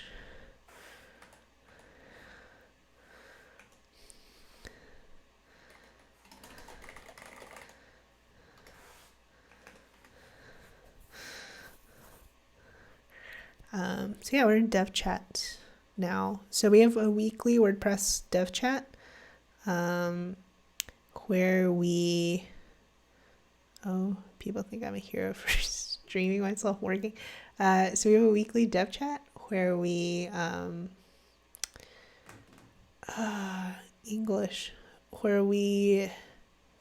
just talk about anything where people are stuck, really. So I brought this up last week, so that these sorts of meetings really should not be about status updates, right? Status updates can be held for a blog or some other asynchronous venue. You don't need to make a bunch of people sit around and hold updates for once a week. But really, we just need to know, like, is there anywhere where people are stuck where we could just like chat it out right in real time? Is there something that needs to be like decided upon? We don't really have like a RFC and formal voting structure or anything like that. But sometimes things come up. So for the next hour or so, we will be discussing WordPress core, any updates or work needed for the current release. Who is going to take notes? Whoever steps up to take notes. Hi, Jake. So we're in WordPress. I don't know who all is actually watching at this point and listening, but in WordPress, we run release cycles. Most of them for the last several years have been about 4 months long. So we do 3 releases per year. We are currently working on the 5.6 release. I am the technical lead for the release, which mostly means, being there for final review if we need it, or, making some decisions, I guess, collaborating with the other, with the release lead in particular, Josepha, to get things done from the technical perspective. Although I have also been a lead developer for WordPress itself for the last 5.5 years. So I also have led releases myself in the past. What's up in this agenda? So I also still have some perspective on, what it takes to run a release, yeah, what it takes to run a release, and how to make decisions and communicate those decisions, which actually, in my opinion, one of the hardest parts and one of the most important parts about managing software, especially at this scale and user-facing software, is that a lot of your energy really has to go into communication management. Whether that means like shaping the way you present something, or being proactive about like developer communications, right? Like, hey, here's a change that's coming up that you almost certainly want to know about. Like finding sources to publish that information beyond what you usually have, etc. So yeah, that's what we're doing. Well, hello.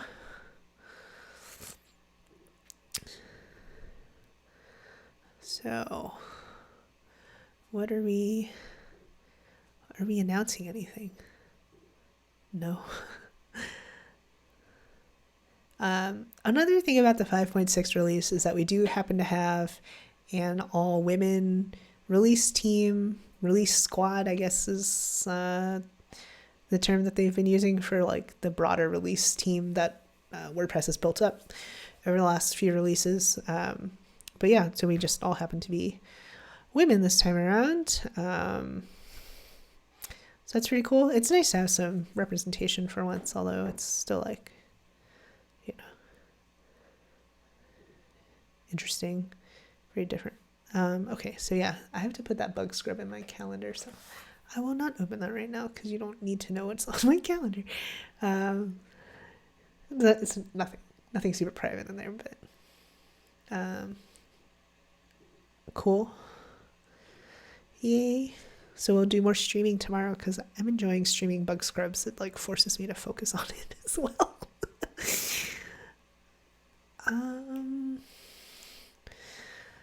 Yeah. So yeah, it's cool to have a bunch of really smart women working on this release. A lot of names are really familiar. And then the thing with the broader release team is that, like previously, years ago, I guess at this point, a release team would really just be like the release lead and maybe one or two helpers, deputies or co-leads or whatever you want to call them, helping out with leading the release. But you really just have like one point person, and that person had typically been a developer or developer type, which I am. I do a lot of things, but that's really what I am, in terms of like technology. So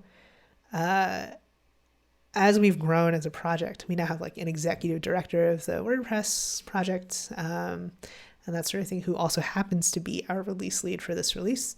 As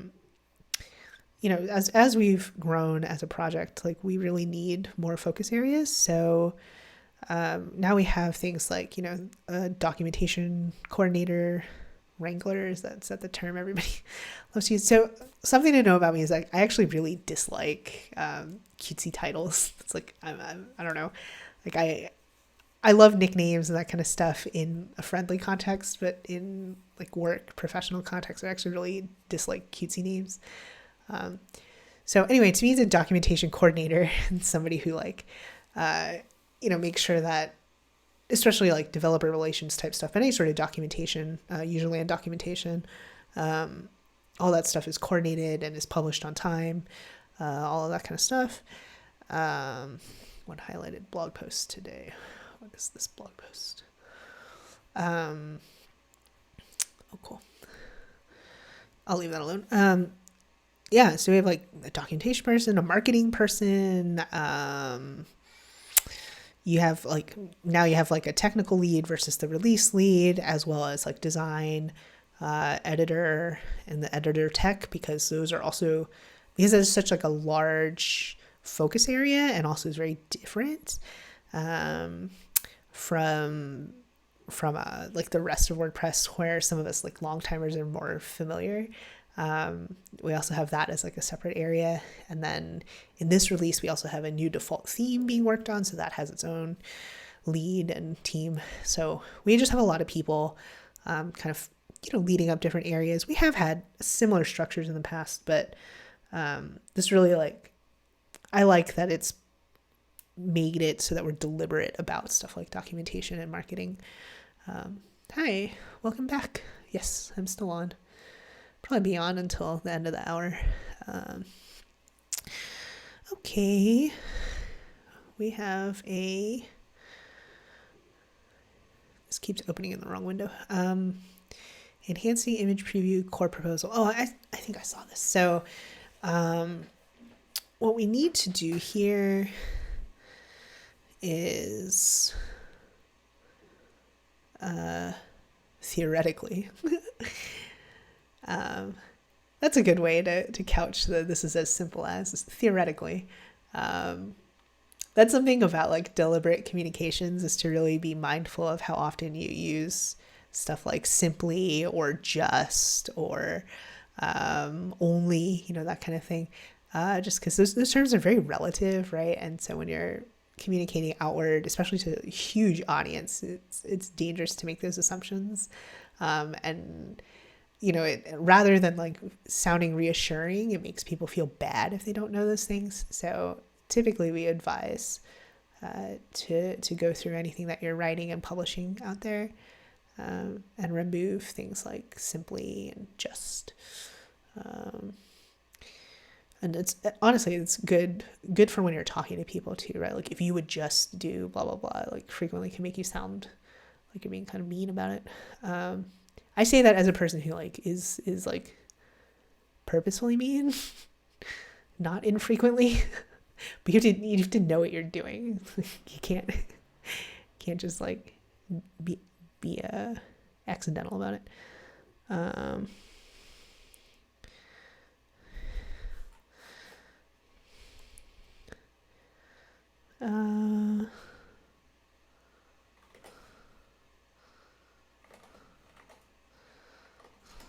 Updates were left on tickets, and I made one commit.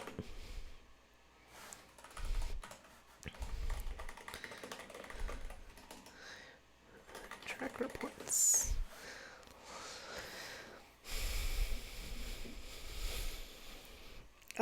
Okay, so updating people on how the bug scrub went, I guess. Do we need bug scrub meeting summaries? It seems kind of wacky, because that communication really needs to go on tickets. Okay, so we have a robots tag, a new function, WP robots, filter list. Wow, that does more than I realized.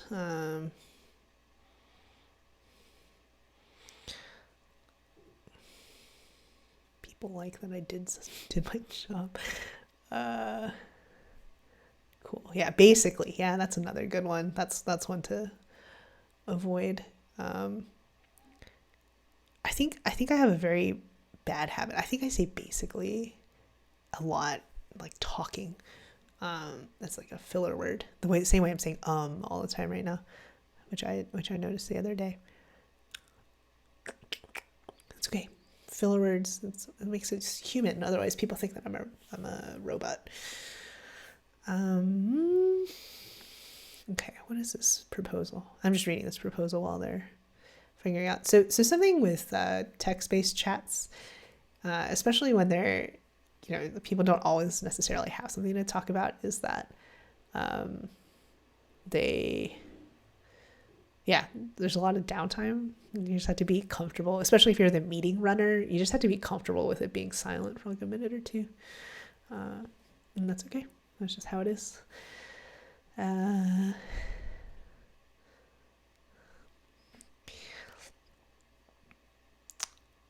Okay, that's cool.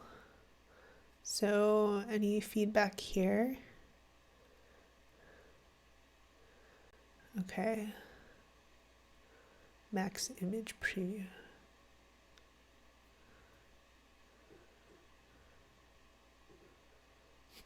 Interesting.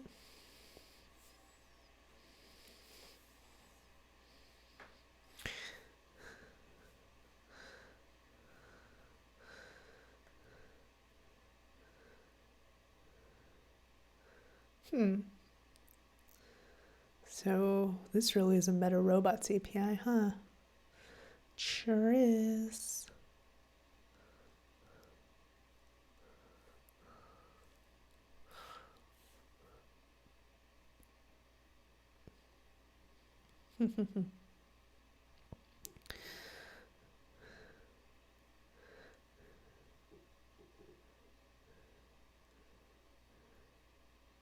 Okay, so some people think this is too far. Ooh, 20,037.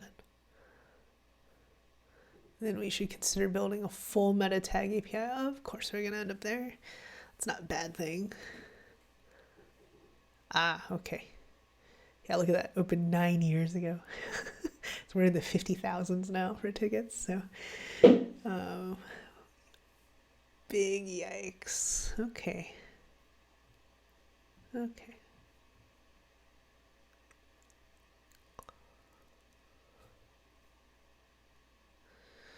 I don't know. Okay. So, oh, it's just I was talking about something.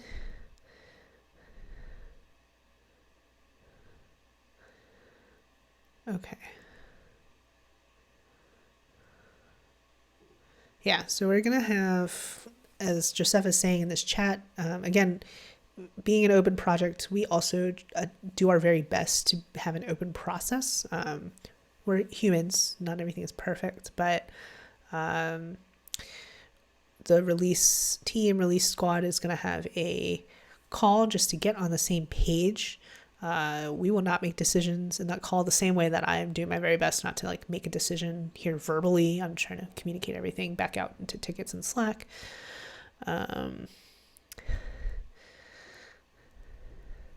Yeah, high bandwidth as in I can talk faster than I can type. Yeah, so yeah, we'll have that call. I guess I could, I don't know, it's just a listening. Wonder if we should just stream it.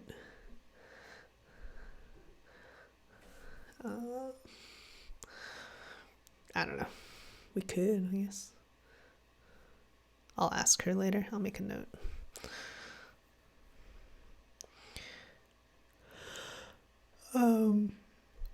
Yeah. Sometimes, like, one thing with when you're syncing up with people is sometimes, you know, as much as we try to be open and like not make decisions on calls, like sometimes you do need to have some amount of, privacy is not the right word, but like a much more limited audience, and have it not be like archived material just in case somebody has something like sensitive that they want to bring up in that moment. Although I guess you could like stream part of the call and then like turn it off and then have like any private concerns, like a section for that instead. I do type really fast. Maybe we can do a type race at the end of this for fun. Oh, let me put my iPad in front of me. Hello, hello.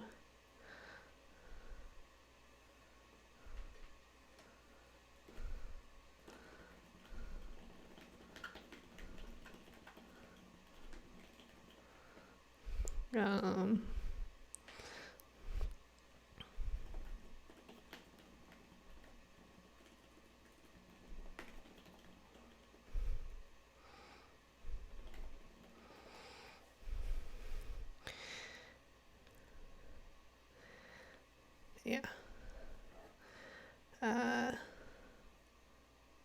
Okay. So yeah, I think Josepha and I, again, just so Josepha, who in the chat is, I'm not gonna butcher pronunciation, Chantabun, is Josepha. She's a release lead. Yeah. Okay.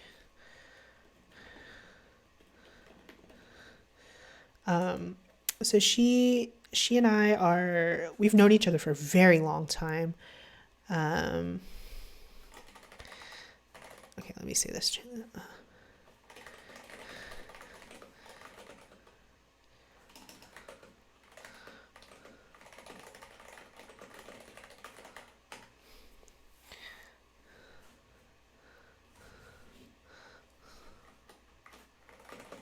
That's something that appeals to folks. We like to say folks in WordPress. All folksy. Yeah.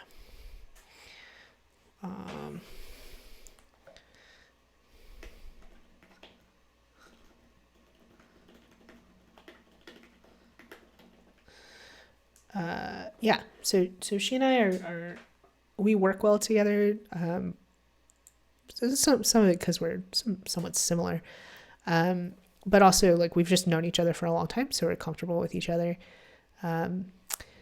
Josepha used to run this the Kansas City WordPress meetup, and I lived in Wichita very briefly for less than a year. And so before I left Wichita again, I went out to her meetup and gave a talk. I don't even remember about what at this point. I met Josepha, and she's super great. So yeah. So okay, so things that we had not originally slated. So we have 5.6 release planning. All this stuff is public. Here's all the people you can see. But our release scope, right? So we do have PHP 8 support, and the embed stuff. I see. I think these are things that are they're less like technically complex. Well, PHP 8, I don't know. But the embed thing, so Facebook and by extension Instagram are removing their public embed endpoint. I don't know how many people really know what embed is outside of people who are into like open web stuff, but embed basically is you can make a request to an embed endpoint with a URL that you've been provided, and that embed endpoint will return you with an embeddable for that URL. So like in the WordPress editor, if you paste in a YouTube URL, not a link, just a plain URL, it'll automatically convert that into a video player, and that the response for that video player is provided by YouTube. And there are a lot of providers that do this. Twitter is one of them, and then Facebook and Instagram. But Facebook and Instagram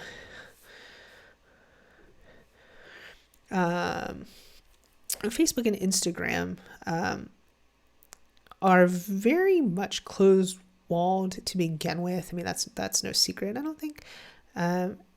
But they're removing their embed endpoint, which I think is very short-sighted, to be honest. What they're doing is they're making it an auth endpoint. So you have to have like an app ID. So you have to like actually set up your developer account and an app and get the ID and that kind of stuff. And then, that cannot be a core thing, because the core idea of embed is like you paste a new URL and it just works. Open-ish embeds. Yeah, it's freaking frustrating. I don't know. But yeah, it's just like, to me, I feel like you would want embeds, because otherwise, like what people are going to end up doing, and frankly, what people have already been doing just because of the closed nature of certain services, and also because, people delete stuff and whatever, is you get more and more screenshots of everything, right? And that's like, and a lot of people are really bad about like, plain text descriptions of screenshots. So that's also a big problem. And so, yeah, so it's going to end up being like, people are just going to rely more and more on screenshots, I think. And so instead of Facebook being able to get the data on like who's embedding what and who wants that, Twitter does still allow embed of tweets. Actually, several years ago, when Twitter was Well, yes, it's Facebook. But a funny story about Twitter is several years ago, they were also closing down their API, and it looked like I think what they weren't like doing it on purpose. They just had like not thought about it. And it looked like that they were going to make their OEmbed endpoint authed, and potentially subject to a rate limit. And we were like, excuse me, you can't do that. So now we talked to them about it, and they left an unauthed OEmbed endpoint, although could always be at risk, I guess. But yeah, so it just seems really short-sighted to me, because like when you have OEmbed, you have like, it's not necessarily an iframe. An OEmbed response can be whatever. We had to trust the providers. That's why they're you only have your allowed list of OEmbed providers in core, which then you have to filter. But they can inject whatever. So Twitter, for instance, gives you a block quote with a plain text of the tweet, which, by the way, OEmbed caching lasts forever. So if you want to save deleted tweets, embedding them in WordPress is a great way to go about it. But yeah, you get a block quote with a plain text of the tweet plus a linked script from JavaScript from Twitter that then converts it into like their view of the tweet. But yeah, like, because you can insert that stuff, like you would be able to get metrics, right? Like who's viewing what, who wants to embed what, who's interacting with that embed, who's clicking through to that embed. But instead, they're removing that entirely, and they want to make it entirely authed, which I guess would give them more data about who specifically has chosen to embed that thing in that moment, even though like you're going to get the data about like what website embedded it in the first place. So that seems really weird to me.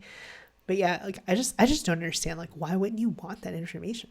Wouldn't you want to be directing people to your service if you want it to be closed? Then allowing embeds would direct people to your service and keep them there, rather than people constantly like, posting all their videos to multiple sources, or again, the screenshots thing. People are just going to screenshot from now on. That's the real outcome of closing off your embed endpoint, in my opinion. So we'll see. I need to like move some stuff on my desk. Yeah.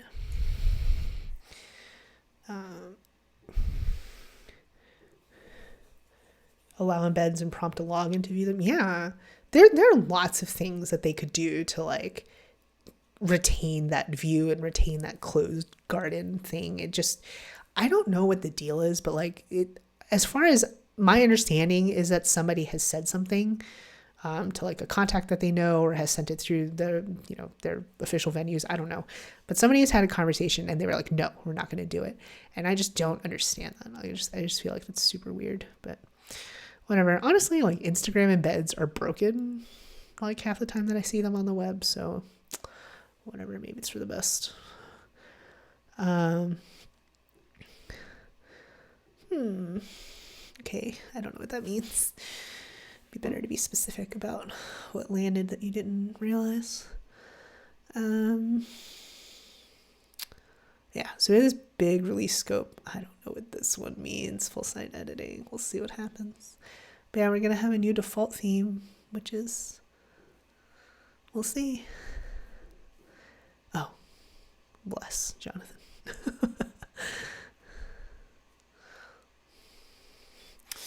Yeah, let's move on to the comments. It's fine. Speak his mind no matter what. It's not a bad thing. Just putting that out there. Let's see the comments. Oh boy.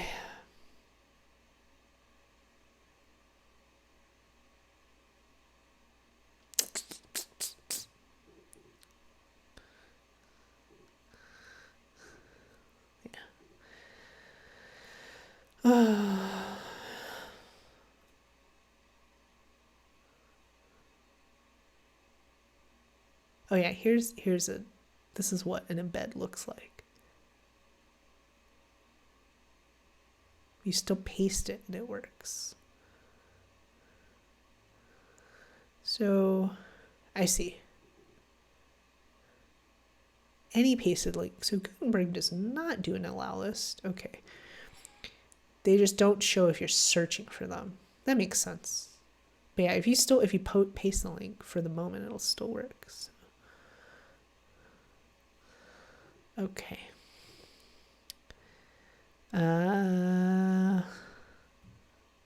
Okay. I know the answer to this, but this is not my place to say. So what you would want to do here is like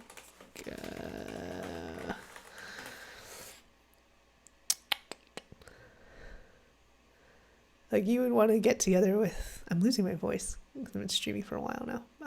And I don't normally talk this much. The default theme leads, default theme wrangler, they might want to respond to this. Yeah, so we're just gonna give them a minute. So I'm not sure whether they're around or not. That's how it goes with text meetings. I'm still blown away that this PHPCS thing just worked, by the way. I was ready for it to fail. I'm excited about that. Oh, let me send that link to somebody.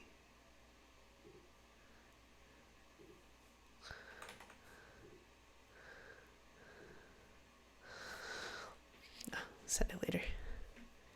Oh yeah, Jordan, want to see PHPCS running in GitHub Actions? So now it gives you annotations in line. It's so beautiful. I can view the check run. It ran super fast too. So yeah, maybe I'll submit this as a PR to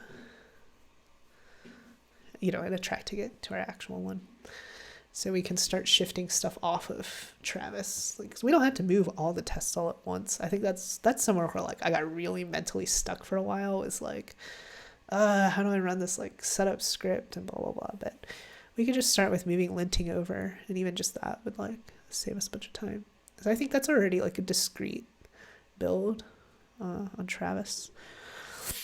Cool, yay. Cool. So hopefully we'll have more word on 2021 on Friday or early next week is what Mel is saying. Mel is the design lead for 2021, the new default theme. I did get a sneak peek. I'm excited for it. my one lead developer privilege is asking people for something. They usually give it to me.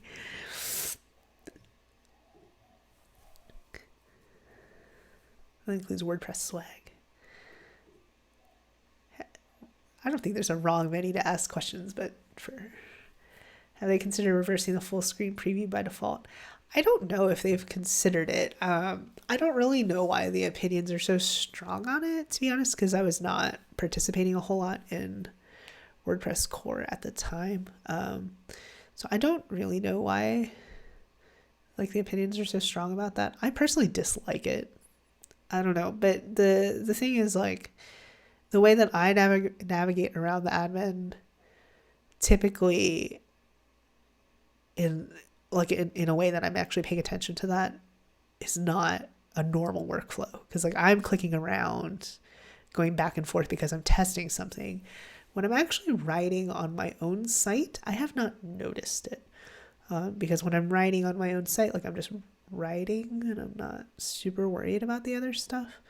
But what I do mess up turning off that view every single time. I can never remember. It's under those dots or whatever.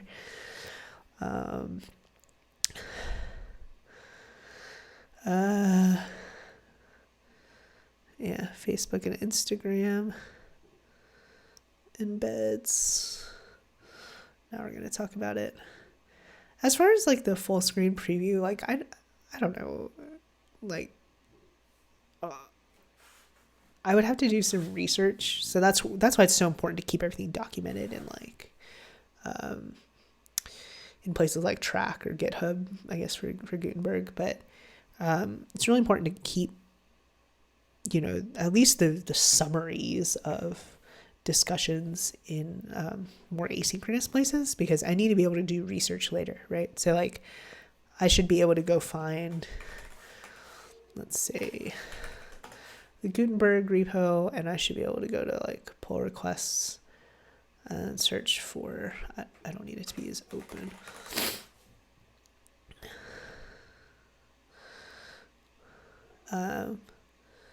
So like this full screen mode, is there a keyboard shortcut?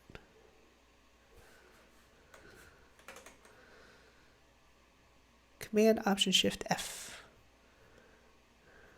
Sweet. Well, maybe we can at least use that. Let's see.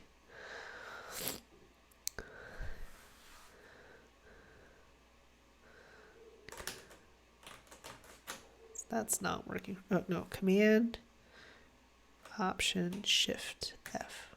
Oh, yeah. The chances that I'll remember that are like extremely low.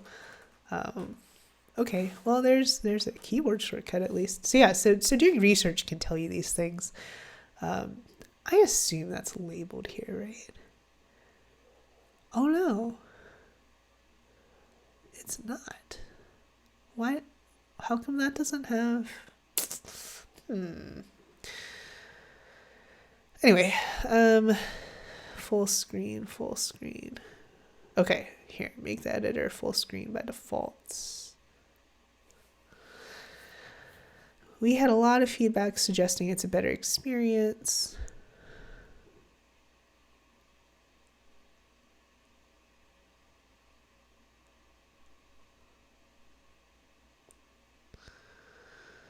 I don't think we can surface any knowledge.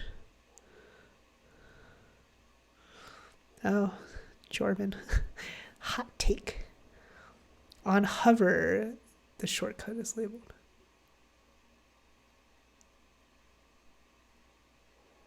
What? Is my screen not wide enough?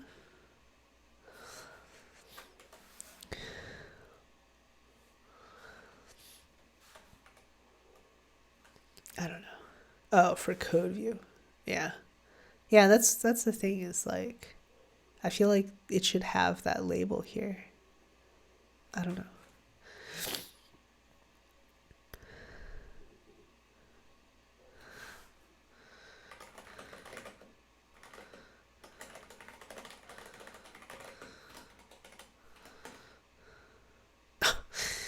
It's supposed to be family friendly.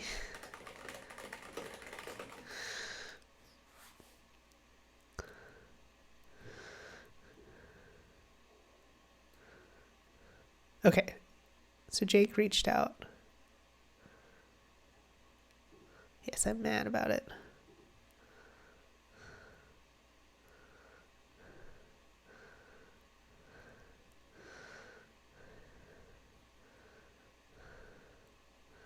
I don't want to open my threads. I don't know what's going to be in my threads.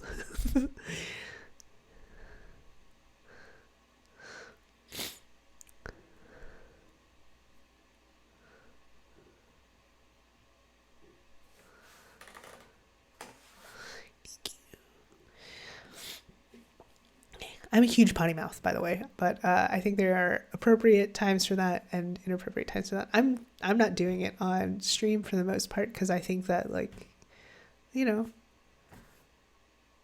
people with different sensibilities might want to watch, and that's cool.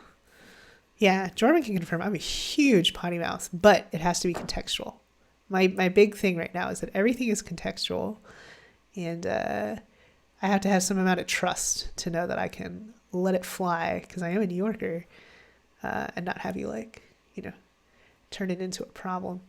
But yeah, like, I don't know, like, I think it'd be nice if, like, I don't know, all kids who are still at home or whatever, like, want to learn about this stuff, you should be able to watch this and watch it with, like, your parents or teacher or whatever, and not have it be potentially, like, distracting or whatever.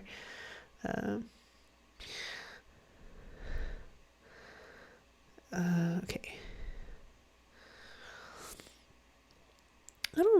how many people this really affects. Like,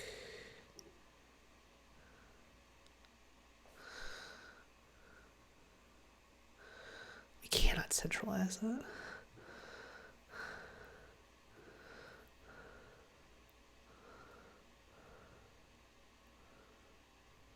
WordPress.org/news post. I mean, yeah, maybe. Maybe. I'm gonna put a thinking face because I'm not sure, but maybe, you know. And honestly, like if we put it on WordPress news, like maybe Facebook would pay more attention. Yeah, I just I don't know. I'm skeptical of doing something with a central key like that is okay by their terms of service and B, core material. That's like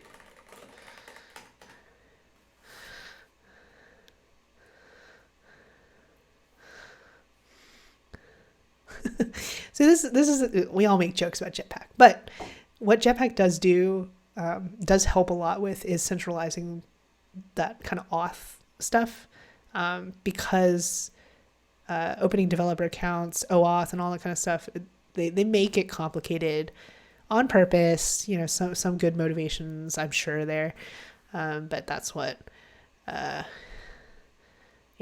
what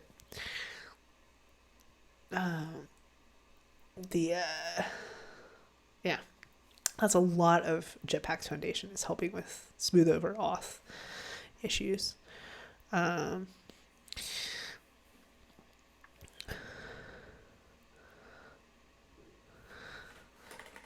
Do not clear embed caches if they turn off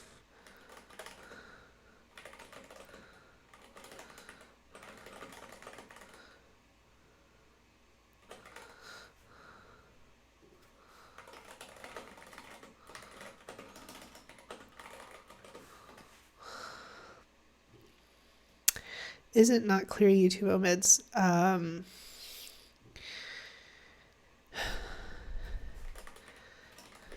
Technically embed caches are cleared if you save. We do not do cron-based garbage collection.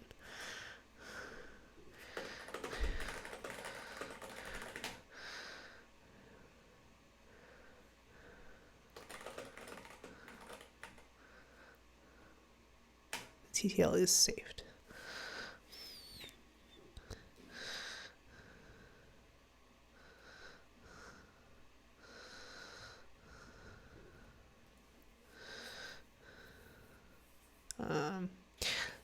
If that's not clear, I rewrote embed caching myself.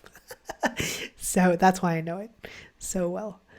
The reason why I did that is because I did a ton of work with Twitter embeds for a client project back in the day, and it taught me a lot about how embed works, how rate limiting works, how caching works, and eventually I turned that into a more user-friendly way of handling the caches.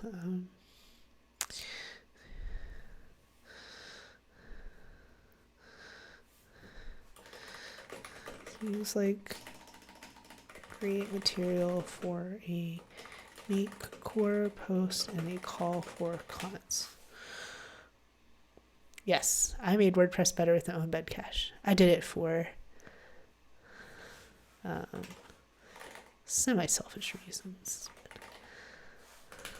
We're twins. Joseph, we're twins. You see, we work well together.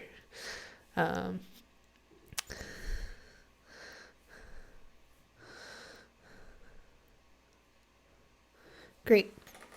Yay, Jake, draft something.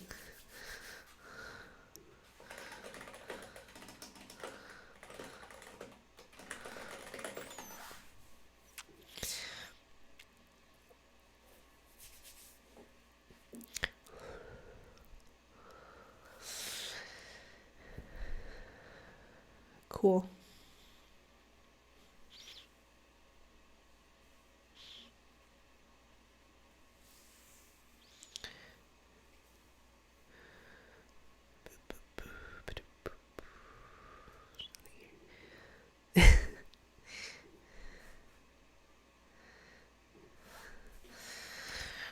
Add comments, many questions. I love it. I love it when people ask questions because, you know, I do not believe that there is no such thing as a stupid question. I think that I think that stupid questions do exist, but that I think that to me it's not really like a stupid question. I guess it's like an intellectually dishonest question. I don't like those, but otherwise I think questions are great.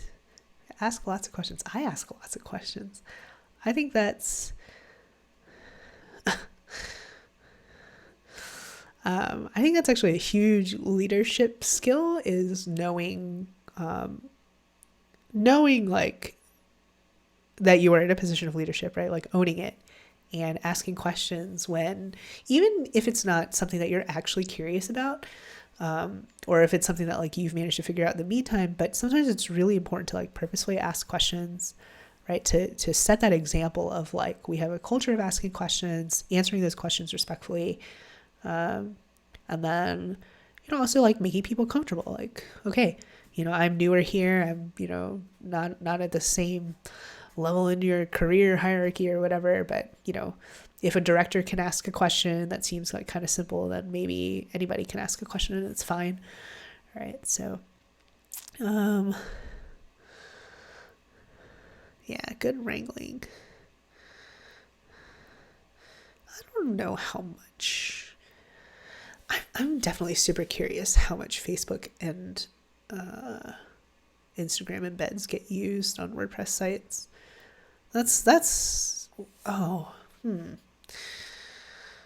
hmm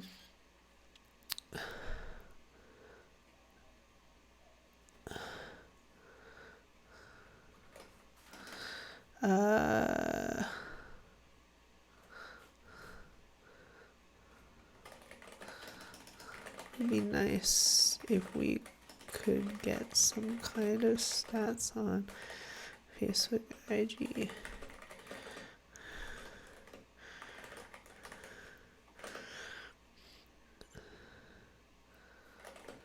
Not sure who has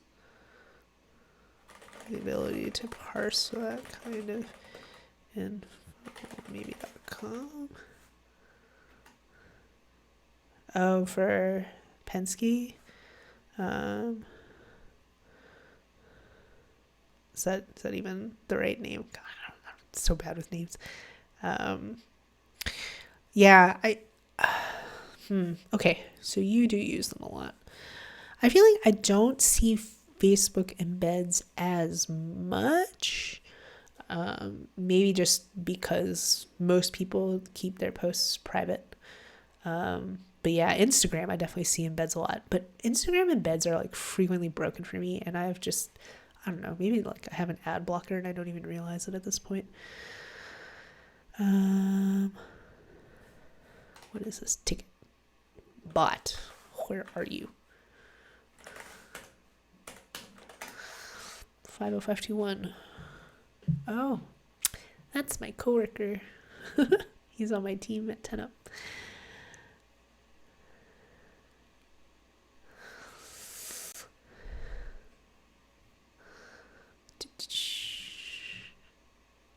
Oh boy.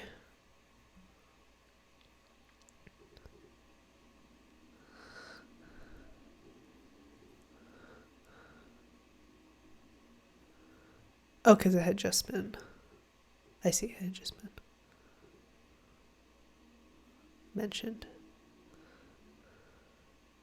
Who's looking? Sergey. Please, Sergey, review it. Because I don't know. I guess I could look at this.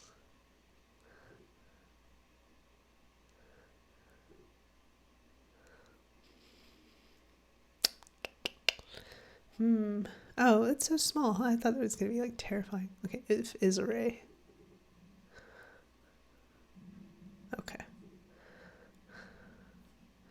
Yes, components maintainers. Well, we're getting in the swing of things, I think, which is good.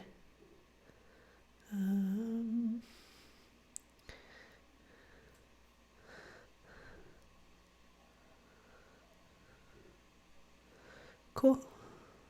Get more feedback. Oh, right. So this full screen thing.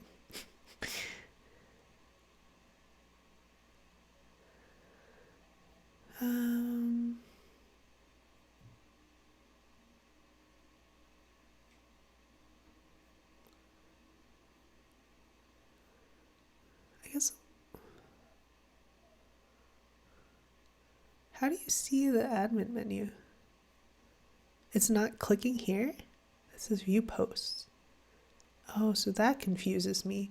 I think if this opened, if this like toggled the full screen, I feel like that would make more sense to me. But maybe again, that's just because I'm used to using WordPress. But yeah, that confused me. I feel like I would expect that to. Like, I don't like that it's a 2-click toggle for the full screen. I would expect clicking that again to close that.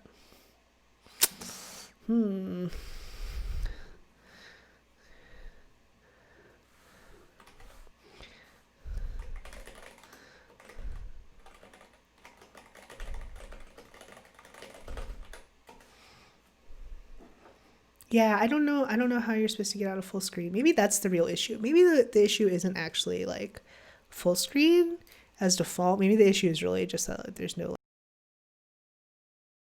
like, get out of full screen, or how do I get that menu back? Yeah.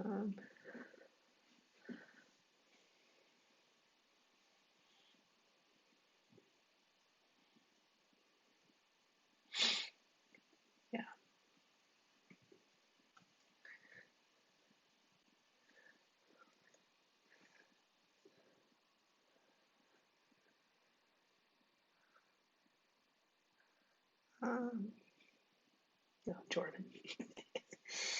Yes, I made it work. Still can't believe it. Yeah, I don't know.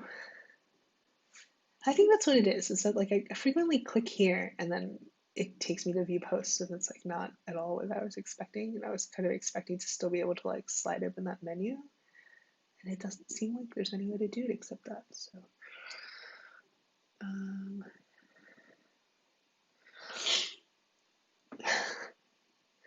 now I'm just getting a million reactions. No passive aggressive reactions.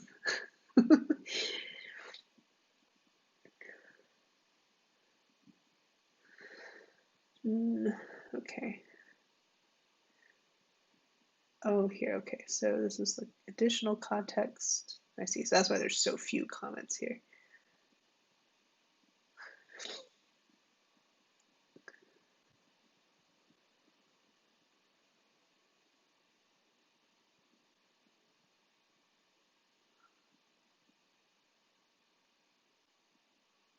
Okay.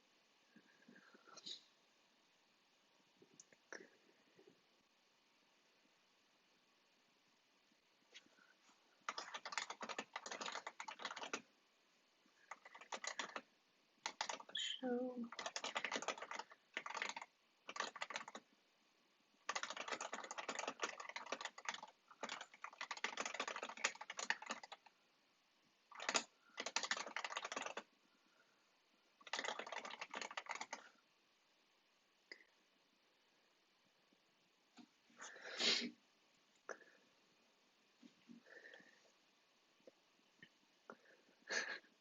We have the troll emoji in the WordPress Slack. I'm kind of surprised from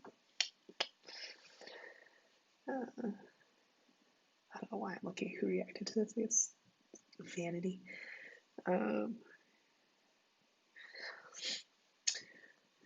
Okay, so here's the history. You know what? I'll just link this in this chat here in Twitch.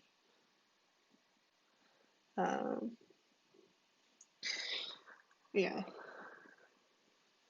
So yeah, here we all see all this discussion. I do like the full screen fine. Like when I'm editing, I think it really is just that like, how do I get this sidebar back.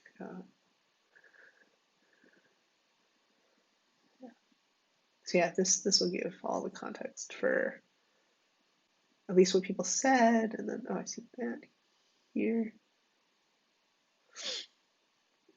Okay, so user testing feedback. Sometimes it's, I don't know if it's in here. Yeah, I don't know what happened to user testing sessions. They may not have been able to run it through one of the services that records them. This get really expensive. Um, so I don't know like where the user testing data is, or if there is even data, or if it's just you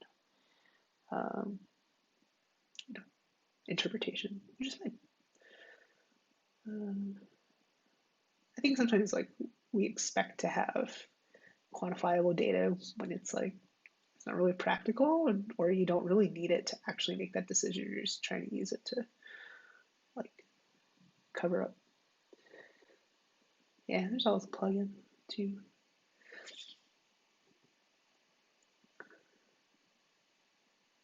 Sustainability discussions. What does that mean?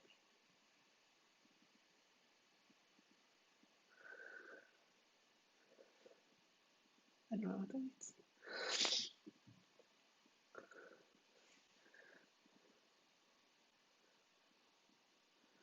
Yeah, see, these comments are very like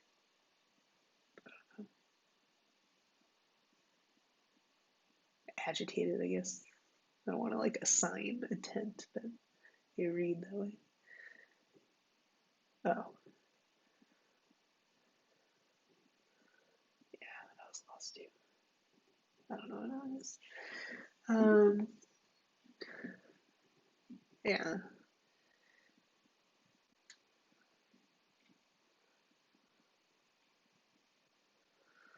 I don't know. It's very clearly like an opinionated change, and so like I'm not eager to change that default. And again, like I don't think it's necessarily a bad default. I think it's that it's hard to get out of it. So yeah, and it seems like it's losing that setting, and I cannot tell if that's on purpose or not. So there's always room for enhancements, right? So okay. So what does this mean? What is a sustainability conversation? Sustainability, particularly for WordPress events. Okay, this makes sense.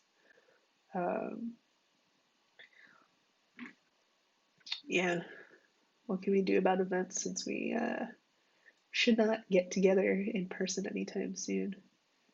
Which I guess is partially why I'm streaming, is I have more social energy than I've had in the past. Okay. Okay. I don't get involved in events stuff. I don't know if that's like a developer chat. Yes. Thanks, Jordan.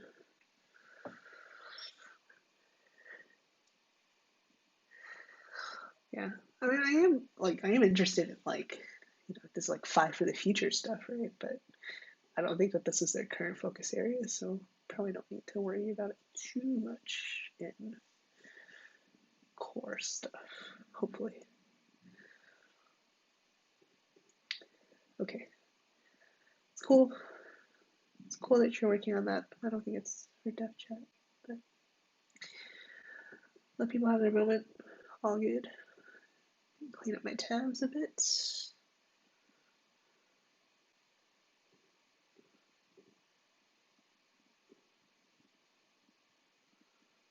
Okay. So I think the next thing I want to do, since while they're doing this, so we can there's JavaScript linting in WordPress, right? Let's see, package lint JS doc.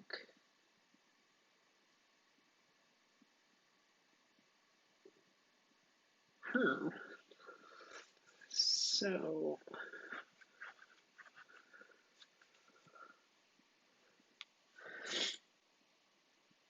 yeah, so I don't know what to do here. What does lint.js do? Because I want it to have annotations, and I don't want to have to build them into this tool.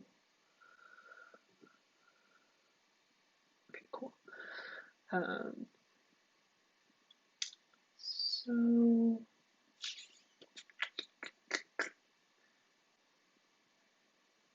how do I find out what lint.js does?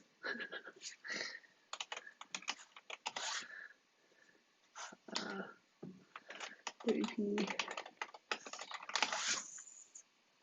Oh, it looks like I've Googled that before.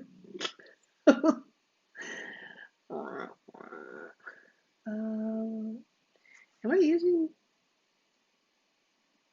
Let me see. What's in the package?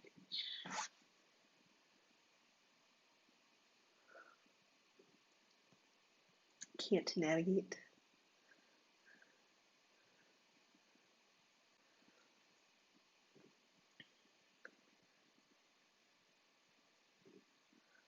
We have week of celebration for WordPress translation. Takes place, I guess, in a week and a half. Cool. Did we ever make an emoji translation of WordPress? I also think it'd be funny to do like a, I don't know, a cringe meme translation of WordPress. It would be kind of funny. Oh, so in this I am using WP scripts lint.js. So that must mean it's just using ESLint.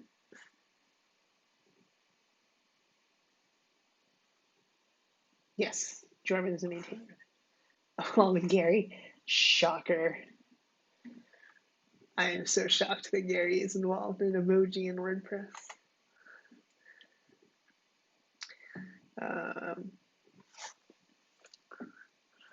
I don't know. What if we made like a cringe meme one? It's probably cringe just to hear me, an almost 35-year-old, say that word. It's probably terrible. People watching the stream are like, are you kidding me? What's the point of being an old mom? You can't embarrass young people around you, right? Let's try making ESLint go. How about that? I still can't believe it's just like worked. I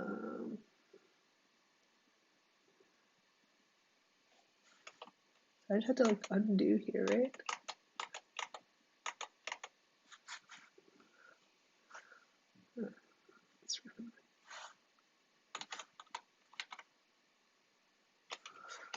Okay, so we gotta add ESLint back.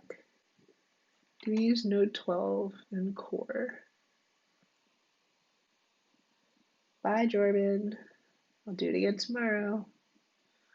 I don't know, they're stuck on something here in Dutch chat and in a thread. Okay, ESLint, Travis. Which node version do we use here? I'm pretty sure it said 12 earlier, right? When it was like erroring out.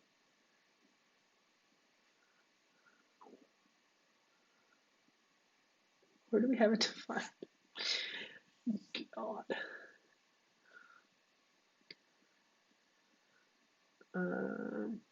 I'm probably just an idiot and it's like right in front of my face and I can't see it. Node. No, it's not in these files.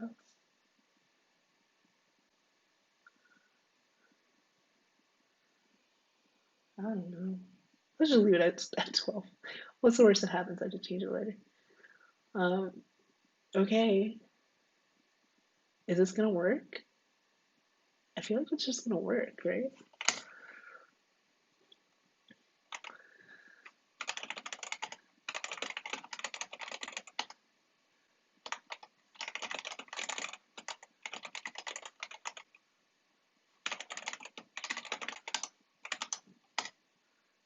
Okay. Sorry, I didn't talk through that. This is speed at which I actually work. So I added back the JavaScript linting and push it to my PR. And now let's see What happens?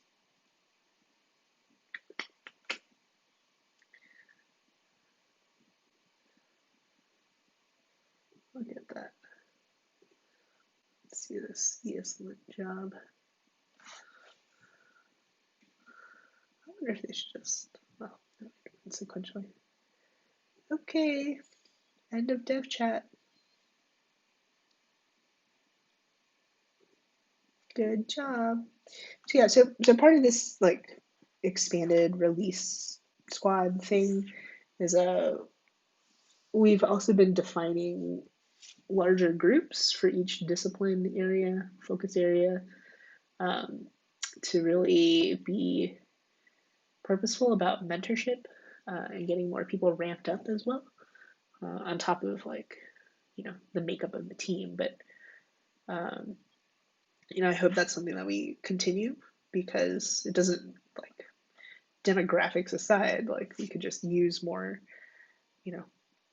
purposeful mentorship in terms of like WordPress development. So yeah, so we have different people running dev chat, because you don't need any real skills on the, like, I don't want to say real skills, but you don't need to be like a developer or something. You just have to be comfortable with waiting in silence and telling people like, okay, it's time to move on, to be a good facilitator. So, okay, ESLint bombed. Ooh.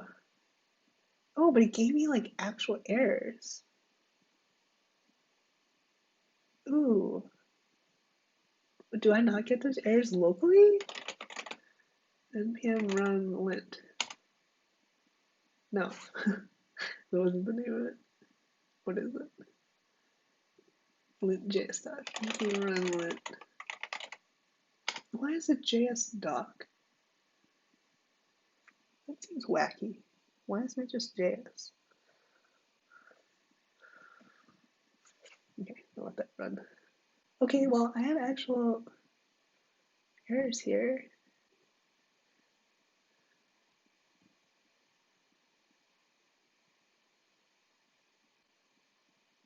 This is definitely a magic number. Although, well, sort of, it's a timeout. This is not a magic number. So this thing is wrong.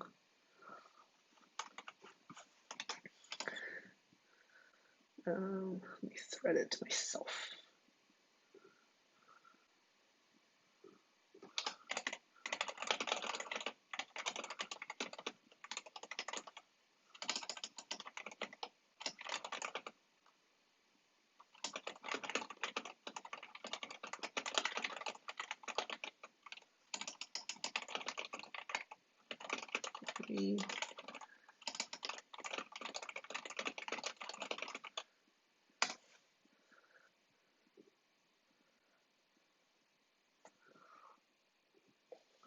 Where's my vanity? It's not really vanity, I just want to see who's everybody replying. All the same people. Okay. Now I know who's seen this. Cool. I'm probably gonna have to stop streaming in a few because I'm hungry, to be honest. And also, yeah, I've been on. How long have I been streaming? Almost 3 hours. So yeah, so I did briefly talk about the local development thing, but yeah, I'll stream again tomorrow. I think tomorrow we'll have another bug scrub with that updates component.